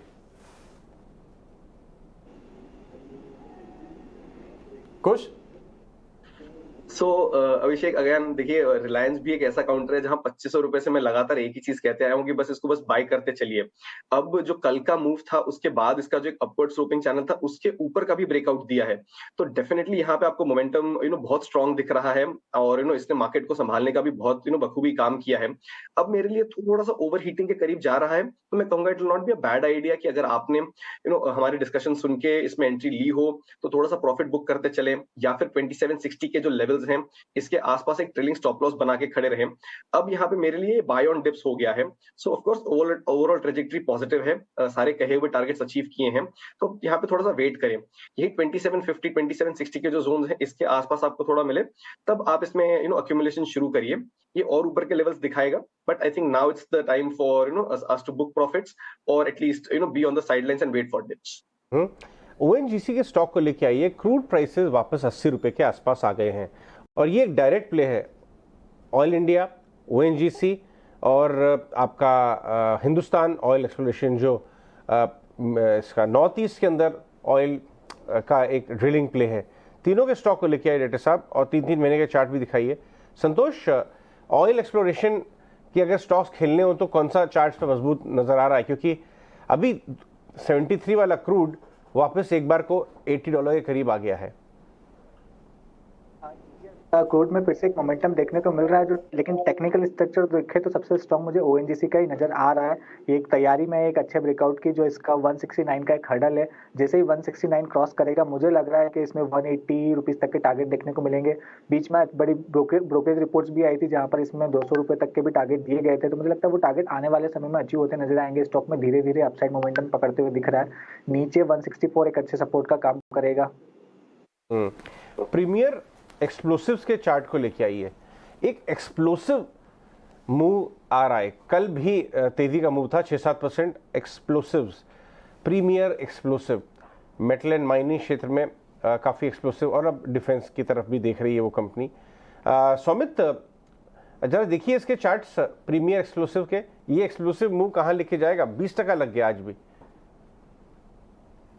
जी देखिए, स्टॉक ने अगर वीकली टाइम फ्रेम पे आप देखेंगे तो अपना 540 का जो हर्डल था वहां पे एक क्लोजिंग बेसिस पे काफी अच्छा मूव दिया हुआ है, लेकिन पिछले 2 सेशन से या फिर करंट सिर्फ वीक की बात करें तो stock is almost up by 30%। तो यहाँ पे मैं फ्रेश एंट्री के लिए नहीं सजेस्ट करूंगा, लेकिन जिनके पास ऑलरेडी है बिल्कुल आप यहाँ पे होल्ड कीजिए। वीकली में भी आप देखेंगे तो इन्वर्टेड हेड एंड शोल्डर्स का ब्रेकआउट आया हुआ है, तो यहाँ पे आप पहला टारगेट और अपसाइड में देख सकते हैं करीबन 740 और 830 के तक के लेवल्स। ये यूनिपार्ट्स करके एक आईपीओ आया था, खुश, आपने इसका चार्ट देखा है? 1 साल हो गया होगा आई एम श्योर। अगर आपके पास 1 साल का इसका चार्ट अगर आप देख सकते हैं शॉर्ट टर्म में डेटा के हिसाब से, ये आईपीओ के बाद चला नहीं स्टॉक, इनफैक्ट नीचे गिर गया, लेकिन पिछले कुछ हफ्तों में इसके अंदर मोमेंटम बन रहा है। और फंडामेंटली मैं जानता हूं कि ये 10 टाइम्स 1 ईयर फॉरवर्ड पे बहुत महंगा नहीं है, और कुछ पीएमएस प्लेयर इसमें एक्टिव होना शुरू हो गए हैं। 620 का भाव 52 वीक हाई पे आ गया है, यहां से चल सकता है क्या? और ये खुश? अच्छा, बिल्कुल चल सकता है, क्योंकि देखिए इसने पोस्ट आईपीओ थोड़ा समय स्पेंड किया था कंसोलिडेट करते करते, या रादर कह सकते हैं कि थोड़ा नेगेटिव टेरिटरी में, लेकिन तब एक हाई बना था करीब 600 का। ये जो करंट मूव आया है आज का, उसने उस मूव में इस हाई को सरपास किया है और सस्टेन कर रहा है। मेरे लिए एक छोटा सा कंसर्न ये है कि इसमें जो वॉल्यूम्स हैं ये इतने ज्यादा स्पाइक अप नहीं हुए हैं जितना मैं चाहता, लेकिन definitely there is an uptick in volumes. तो मार्जिनल ही सही बट वॉल्यूम्स में अपटिक है। मोमेंटम इंडिकेटर सेटअप बहुत ही स्ट्रांग है और उसका हम क्लियर प्ले आउट होते हुए देख रहे हैं, जहां पे ये स्टॉक पिछले 5 सेशंस में 550 के लेवल से 620 तक ऑलरेडी पहुंच चुका है। लेकिन अभी भी there is a lot of room on the upside. अगर आप ट्रेडिंग के लिहाज से ले रहे हो तो 645 और 675 के जो 2 टारगेट्स हैं इनके लिए प्ले करें। अब जो स्टॉप लॉस है आपके लिए ये 600 या इसके जस्ट नीचे के जो लेवल्स हैं 595 के आसपास का, यहाँ पे रहेगा। So I think there is still a lot of room on the upside. अगर आगे चल के इसमें वॉल्यूम्स पिकअप होते हैं तो ये जो रैली है ये और ज्यादा सस्टेन हो जाएगी और ऊपर के लेवल्स भी आपको देखने मिल सकते हैं। ठीक है, यूनिपार्ट्स पर ये व्यू कुछ का, लेकिन अजय देखिए तेजी के बाजार की खूबसूरती होती है ना कि बुरी खबरों को तवज्जो नहीं देता है। आप देखिए किस पे नजर आ रही है आपकी? यूपीएल का शेयर देखिए, कल हम बता रहे थे कि एफएमसी ने गाइडेंस अपने घटा दिया है। यूपीएल पर कोई एक दिन की हमने एक दिन ही गिरावट कमजोरी देखी, उसके बाद रिकवर कर गया। टाइटन पर एक कमजोर रिपोर्ट आई थी, एक दिन शेयर गिरा, महंगा है, उसके बाद ये शेयर लगातार मजबूती फिर से दिखा रहा है। ये दोनों, ये सभी के सभी शेयर निफ्टी के टॉप गेनर्स में शामिल भी हैं। कोल इंडिया को लेकर खबर आई थी कि ये अपना 600, इनकी एक सब्सिडरी है जो कि 600 मेगावाट का सोलर प्लांट लगा रही है और ठीक ठाक निवेश उस पर कर रही है। इसमें भी 1% के आसपास की तेजी है, 236 रुपए के आसपास का भाव है। हालांकि स्लो मूवर है, लेकिन एक चार्ट चेक जरा कर लेते हैं, क्या कुछ ब्रू हो रहा है, कुछ अच्छे स्थितियां उत्पन्न हो रही हैं क्या शेयर में? सुमित, जरा आप गाइड कीजिए, कोल इंडिया कुछ मौके बन सकते हैं ट्रेडर्स के लिए या फिर निवेशकों वाला शेयर है, चुपचाप बैठे रहें लेके? जी बिल्कुल, जो भी आपने वर्ड बोला वो कोल इंडिया में इसी तरह का स्ट्रक्चर रहता है। एक वाइल्ड मूव्स काफी टाइम हम एक्सपेक्ट नहीं करते, लेकिन आप बिल्कुल एक परफेक्ट आप स्टॉप लॉस के साथ बने रहिए। देखिए स्टॉक ने 200 मूविंग एवरेज को भी काफी अच्छा सपोर्ट दिया हुआ है और बार बार वहीं से ही रिवर्सल दिखता है। तो आप यहाँ पे छोटा सा स्टॉप लॉस मेंटेन कीजिए below the levels of 222। Upside में पहला टारगेट रहेगा 247 एंड 257 लेकर ये व्यू। लेकिन डेल्टा कॉर्प 10% नीचे ये शेयर बना हुआ है। बाटा में जो गिरावट है, थोड़ी सी गहराई है, 4% ये नीचे आ गया है। इसके अलावा HAL प्रॉफिट टेकिंग का शिकार हो रहा है, 2.5% कमजोरी इसमें है। बाकी DLF, पिडिलाइट, कोफोर्ज, वायदा बाजार कुछ और शेयर्स हैं जहां पर आज हम थोड़ा सा नेगेटिव साइड पर एक्शन देख रहे हैं। लेकिन आप जरा कुछ गाइड कीजिए। एक शेयर है ऑनवर्ड टेक, हालांकि हमने इस पर पहले भी चर्चा की हुई है, जब तब 400 रुपए के आसपास हुआ करता था और तब भी हम इसी एंगल से चर्चा कर रहे थे कि ये कहीं ना कहीं अपने वैल्यूएशंस को ये तेजी जस्टिफाई नहीं कर रही है। टेक्नोलॉजी क्षेत्र से जुड़ी कंपनी है, थोड़ा सा डाइवर्सिफाइड इनका कारोबार है, लेकिन क्या सलाह आप देंगे? अब करते करते ये 550 रुपए के आसपास आ गया, एग्जिट कर लें जिनकी किस्मत अच्छी रही हो, जिनको ठीक ठाक प्रॉफिट हो रहा है शेयर में? तो अभिषेक देखिए, ये कोई स्टॉक है जो मैं इतने रेगुलरली ट्रैक नहीं करता हूँ, बट जिस तरीके का मैं इसमें अभी सपोर्ट और जिस तरीके का स्ट्रक्चर बनते हुए देख रहा हूँ, मैं कहूंगा नहीं बहुत जल्दबाजी ना करे प्रॉफिट बुक करने की, बिकॉज पिछले कुछ समय से आप देखिए तो बहुत ही इंटरेस्टिंग मूव रहा है इसका, जहां पे एक बेस बनाता है, क्लियर ब्रेकआउट और एक सिमिलर पैटर्न जो है ये आप हर हफ्ते 2 हफ्ते में ना रिपीट होते हुए देख रहे हैं। तो आज का जो मूव आया है ये एक बहुत सिमिलर मूव है। पिछले करीब 1 से 1.5 महीने का कंसोलिडेशन था, आज फिर से एक ब्रेकआउट देखने मिला है। अब हो सकता है कि इसके बाद स्टॉक थोड़ा सा कंसोलिडेशन में चला जाए, बट जिस तरीके का ओवरऑल सेटअप है, there could be another round of breakout that can come in and वहां से स्टॉक 600 के जो लेवल्स हैं यहां तक जा सकता है। तो अब यहाँ पे आप फ्रेश एंट्री भी ले सकते हैं, लेकिन जो स्टॉप लॉस है उसको 535 के करीब लेके चलिए, जहां से हमें ब्रेकआउट आया था। 600 और 640 के जो लेवल्स हैं ये आपके लिए टारगेट एक्ट करेंगे।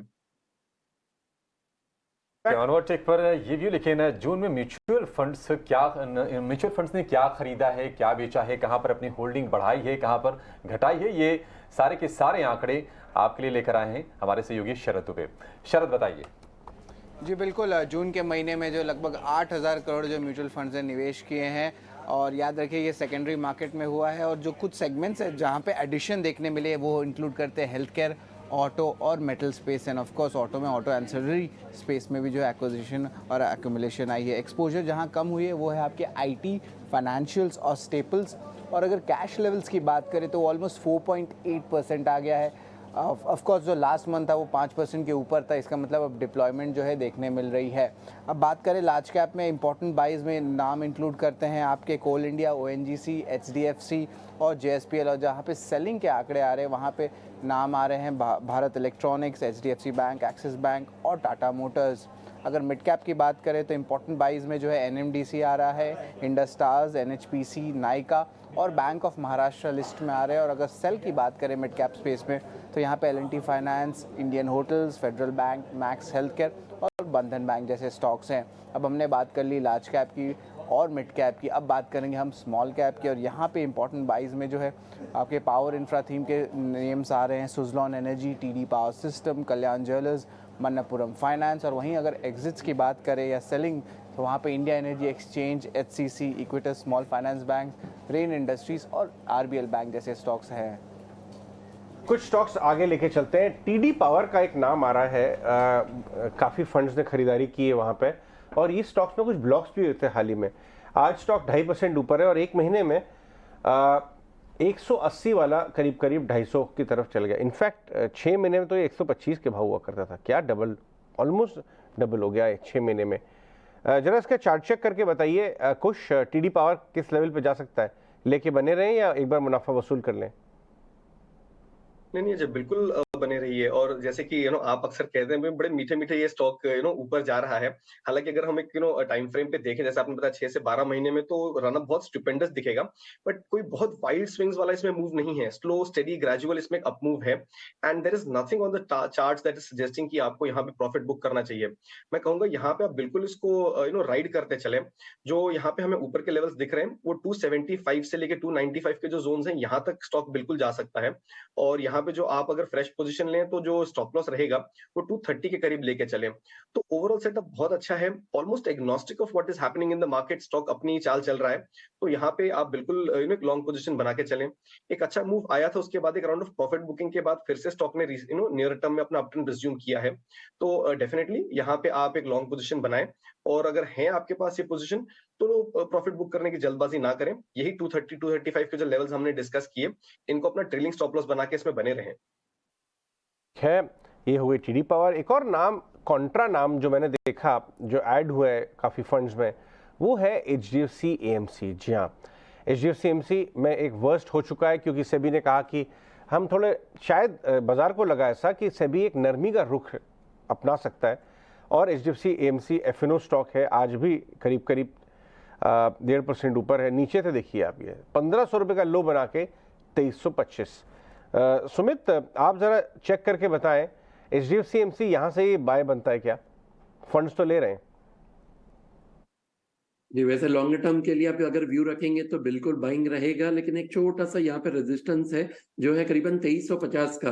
तो यहाँ पे मैं एक वेट करूंगा 2350 के ऊपर अगर डेली या फिर वीकली क्लोजिंग भी मिल रहा है तो स्टॉक अपना एक यू बॉटम के लिए कैंडिडेट बन जाएगा।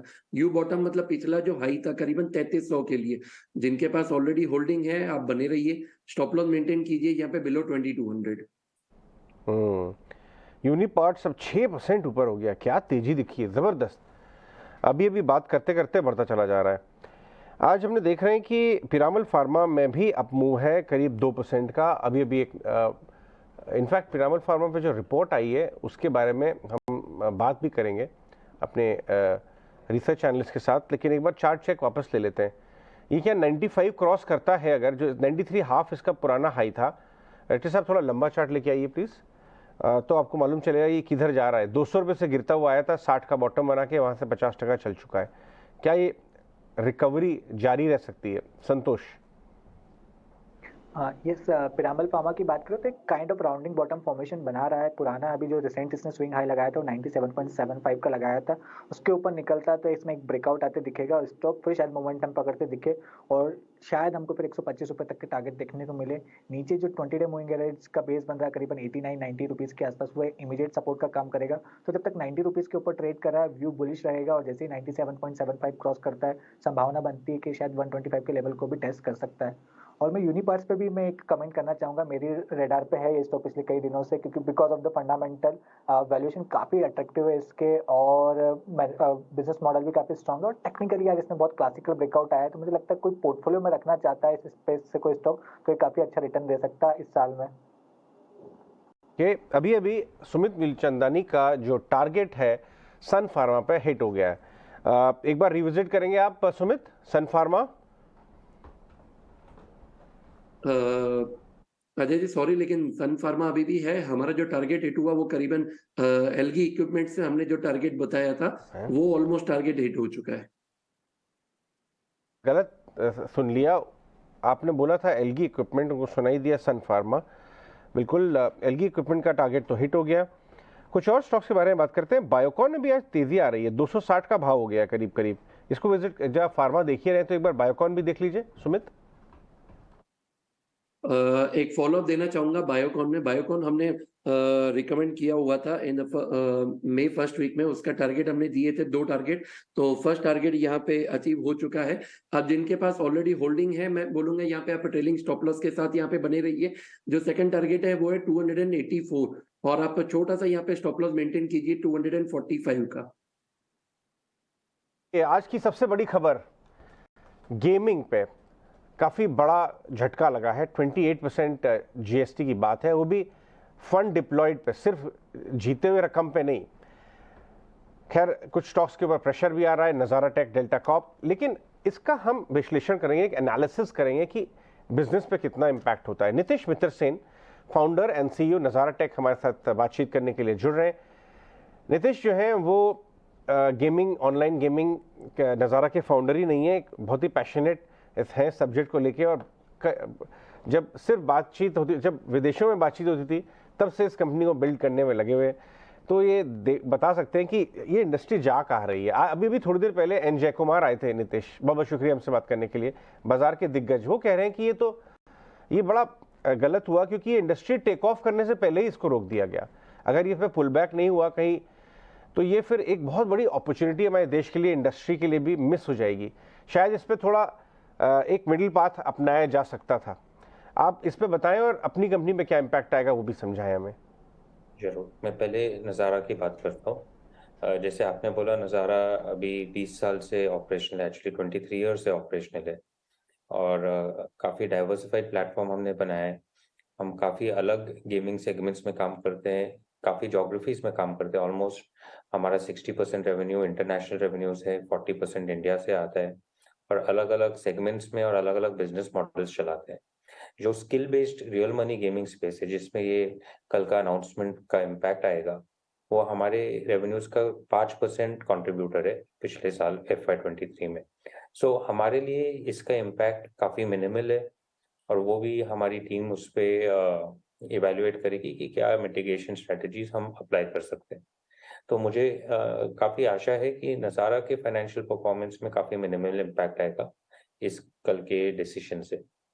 हैविंग सेड दैट, जो स्किल बेस्ड आरएमजी कंपनीज हैं, काफ़ी सालों से काफ़ी अच्छी काम करी है इंडिया में और काफ़ी स्केल करा है, काफ़ी कंज्यूमर एक्सेप्टेंस मिला है, उनके बिजनेस में, ये पर्टिकुलर बिजनेस में ये काफ़ी जोड़ का झटका है, काफ़ी सरप्राइज है इंडस्ट्री को। और जो इंडस्ट्री के एसोसिएशंस हैं वो काफ़ी एक्टिवली कोऑर्डिनेट कर रहे हैं इंडस्ट्री रिस्पॉन्स। और अगेन मुझे आशा है कि कुछ ना कुछ सोल्यूशन इसमें जरूर निकलेगा। ये आपने अच्छा क्लैरिफिकेशन दिया। अभी करंट बिजनेस पे 60% आपका ओवरसीज रेवेन्यू है, 40 इंडिया, और उससे भी इतना डाइवर्सिफाइड है कि जो इमीडिएट इम्पैक्ट है वो सिर्फ 5% ऑफ रेवेन्यूज पे आता है, इसीलिए आपका स्टॉक कम गिरा है बाकी कुछ और स्टॉक्स के कंपैरिजन में। अच्छा, सॉरी, हमारे जो हमारे गेमिंग बिजनेस है उसमें इम्पोर्टेंट है समझना कि एक इमर्जिंग बिजनेस है, उसमें काफ़ी डिस्रप्शंस होते रहते हैं, टेक्नोलॉजी डिस्रप्शंस होते हैं, रेगुलेटरी डिस्रप्शंस होते हैं, इसलिए हमने नज़ारा में ये बिजनेस ही ऐसे बनाया, एक डाइवर्सिफाइड प्लेटफॉर्म जो बहुत स्टेबल रहे, ये डिस्रप्शंस को लेते हुए स्ट्रॉन्गर बनते जाए। अगर मान लीजिए कि इसके ऊपर एक रीलुक नहीं होता है, इसके ऊपर पुनः विचार नहीं होता, तो आप अपने बिजनेस को कैसे, इसको सर्कमवेंट कैसे करेंगे? आप इस पॉइंट को कैसे, ये जो डाइवर्सिफिकेशन स्ट्रेटेजी आपने पहले ही ले रखी है कि आपने बनाया ही नहीं बहुत ज़्यादा फोकस बिजनेस, इसको आप पूरी तरीके से कैसे मिटा सकते हैं पॉइंट हिट को? इसको काफ़ी तो टीम अभी आइडियाज़ निकालेगी कि हम रेवेन्यू मॉडल्स कैसे चेंज कर सकते हैं, क्या कर सकते हैं, तो काफ़ी टीम अभी सोचने चालू करिए। ये कल ही की न्यूज़ है, तो टीम इस पर अभी काम करेगी, अगले 1-2 महीने में हमें इसमें सोल्यूशंस मिलने चाहिए। ठीक है नितेश जी, बहुत बहुत शुक्रिया हमसे बात करने के लिए आज। बिजनेस रिस्क इसी को कहते हैं, मगर खास तौर पे इस कंपनी ने अपना जो डाइवर्सिफाई कर रखा था, 60% ओवरसीज है, मैटर एंड्स दे, 40% में से इसीलिए 5% एग्जैक्ट ये है, उससे भी टीम निकाल लेगी। किस देश के कानून, टैक्स के लॉज कब चेंज हो जाएं, कितने चेंज हो जाएं, और आपने अगर एक ही जगह फोकस किया हुआ है तो इसलिए डाइवर्सिफिकेशन ना बहुत जरूरी है। लेकिन अभिषेक, एक और बात है, मैं बताऊं आपको कि ये कंपनी ना बहुत अहेड ऑफ द कर्व थी। ये सेक्टर ही सनराइज सेक्टर है जो देश में अभी भी, ये तो 20 साल से है इसमें। समझ में नहीं आता था शुरुआत में जब हमने नज़ारा टेक को डिस्कस करना शुरू किया तो ये समझना बिजनेस मॉडल करती क्या है, कैसे पैसे कमाती है। मैं बताऊं कि जो कंपनी लीडर बनती है ना अपने सेक्टर में, वो इन सारे रिस्क को फैक्टर इन करके भी, business risk, policy changes risk, ये सारे चेंजेस करके भी इतनी बड़ी कंपनियां जो बनी है, तमाम रिस्कों को झेल के बनी है, राइट। लेकिन ये इवॉल्विंग सिचुएशन है, ये गेमिंग वाला पूरा मैटर। उत्कर्ष स्मॉल फाइनेंस बैंक, ये बैंक मैनेजमेंट हमारे अभिषेक जी के गांव के पास के हैं। आपको पता है ये बनारस ओरिजिन, बनारस में काफी प्रेजेंस भी है, और बनारस में बड़ा काम करते हैं, और दोनों मैनेजमेंट प्योर खालिस बनारस के रहने वाले हैं। लेकिन आईपीओ में पैसा लगाए हैं नहीं, ये क्षेत्रवाद, हम पैसे के मामले में बिल्कुल एकदम एनालिसिस जरूरी है। हमारे साथ विनीत बोलिंजकर है बताने के लिए कि इस आईपीओ में पैसा लगाया जाए, पैसा बनेगा या नहीं, वैल्यूएशन कैसे देख रहे हैं, वो पैनी नजर रखते हैं हर नई ऑफरिंग पर। विनीत बताइए। देखिए, काफी अच्छी बैंक है, इसका पिछले 3 साल से ग्रोथ अच्छी रही है, और हमें लगता है कि आगे 2 साल में जाके ये 27-28% कैगर ग्रोथ कर सकती है।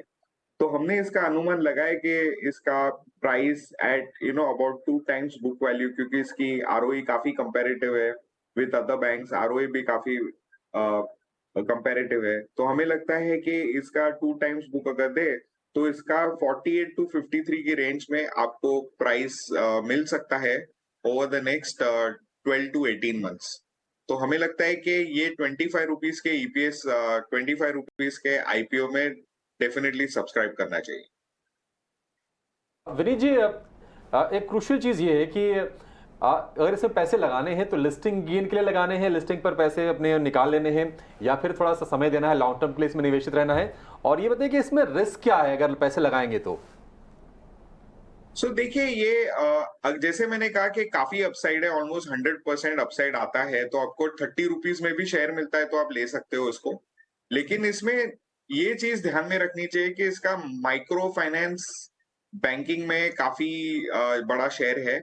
हालांकि इसका जो नॉन माइक्रो कैप पोर्टफोलियो काफी एग्रेसिवली ग्रो कर रहा है, ऑलमोस्ट 70% ग्रोथ है, तो उसका रिस्क काफी कम होता जा रहा है।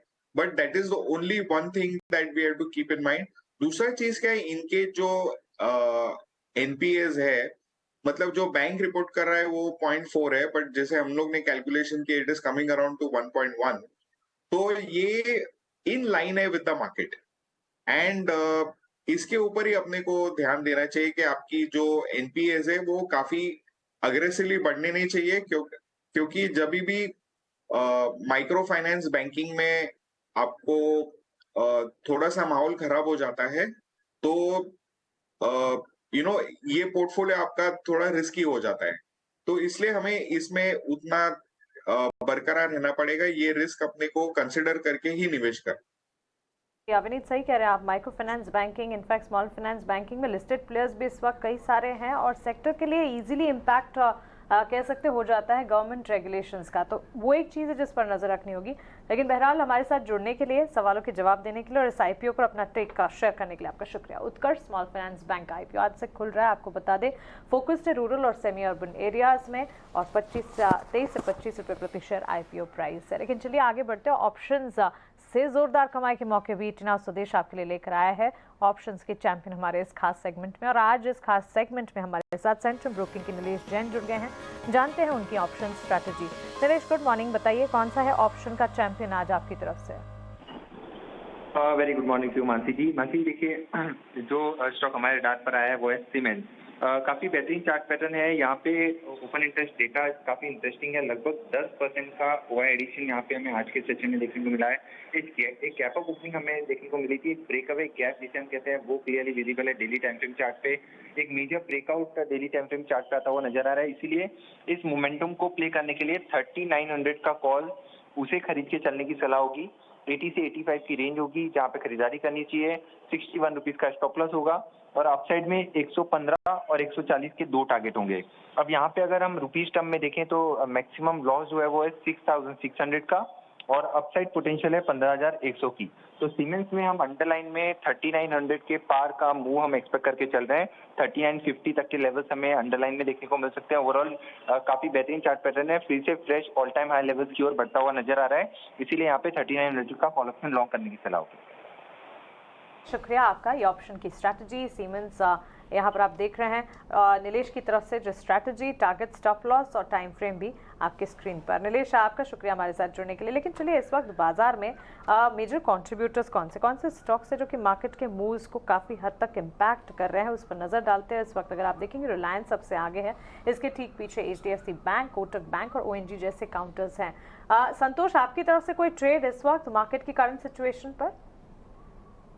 मेरी नज़र ये BSE और MCX पर, ये वहाँ एक अच्छा मोमेंटम बना हुआ है, तो मैं MCX को खरीदने की सलाह दूंगा। करेंटली अभी 1630 के आसपास चल रहा है, आप 1610 का स्टॉप लॉस लगाइए, ऊपर में 1670 का टारगेट रहेगा। प्लेटफॉर्म स्टॉक्स BSE MCX पर तो नजर है ही, इसके अलावा कोटक बैंक के चार्ट्स भी। लेकिन 10 बज गए और संजीव वसीम जी हमारे साथ जुड़ गए हैं। आइए संजीव वसीम के बेहतरीन शेयर्स जानते हैं। संजीव जी गुड मॉर्निंग, स्वागत है आपका 18 स्वदेश पर। बताइए मार्केट का हाल आपके हिसाब से कैसा और कौन से स्टॉक्स है आपके रेडार पर?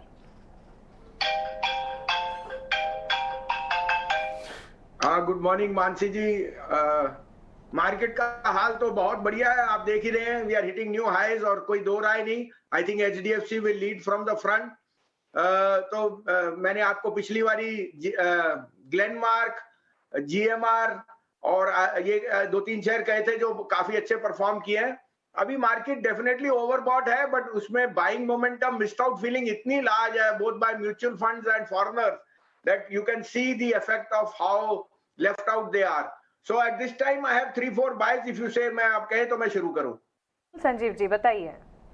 तो देखिए सबसे पहले तो HDFC बैंक हर एक के पोर्टफोलियो में होना चाहिए, नो क्वेश्चन अबाउट दैट। दूसरा मेरा पिक होगा जुबिलेंट फूड। आई थिंक ये जो food prices in cinema halls पे कम किया है, that's GST, it's a win-win for Jubilant Food, plus they are gathering momentum in the Popeye business which is a very big chicken outlet. तो Jubilant would be my top pick over there. Third मुझे HCL take बहुत पसंद है। HCL take ये 2-3 दिन से correct हो रहा है on the back of today's earnings. All earnings are being priced in, तो ये 1105 1107 में HCL टेक लीजिए। 1175 का टारगेट मुझे वापस दिखता है।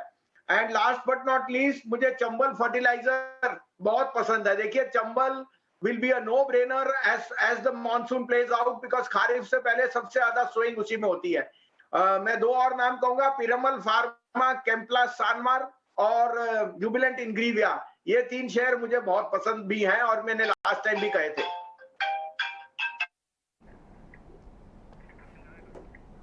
वसीम साहब, अगर एचडीएफसी बैंक की बात करें तो अब देखिए, अब निश्चित तौर पर वेटेज तो बढ़ने जा ही रहा है, निफ्टी में भी बढ़ जाएगा, निफ्टी बैंक में बढ़ जाएगा। इसके लिए अगर नया लक्ष्य पूछें आपसे तो वो क्या होगा? देखिए सत्या जी, अभी मार्केट में जब तक करेक्शन ना आए तो लक्ष्य देना मुश्किल है।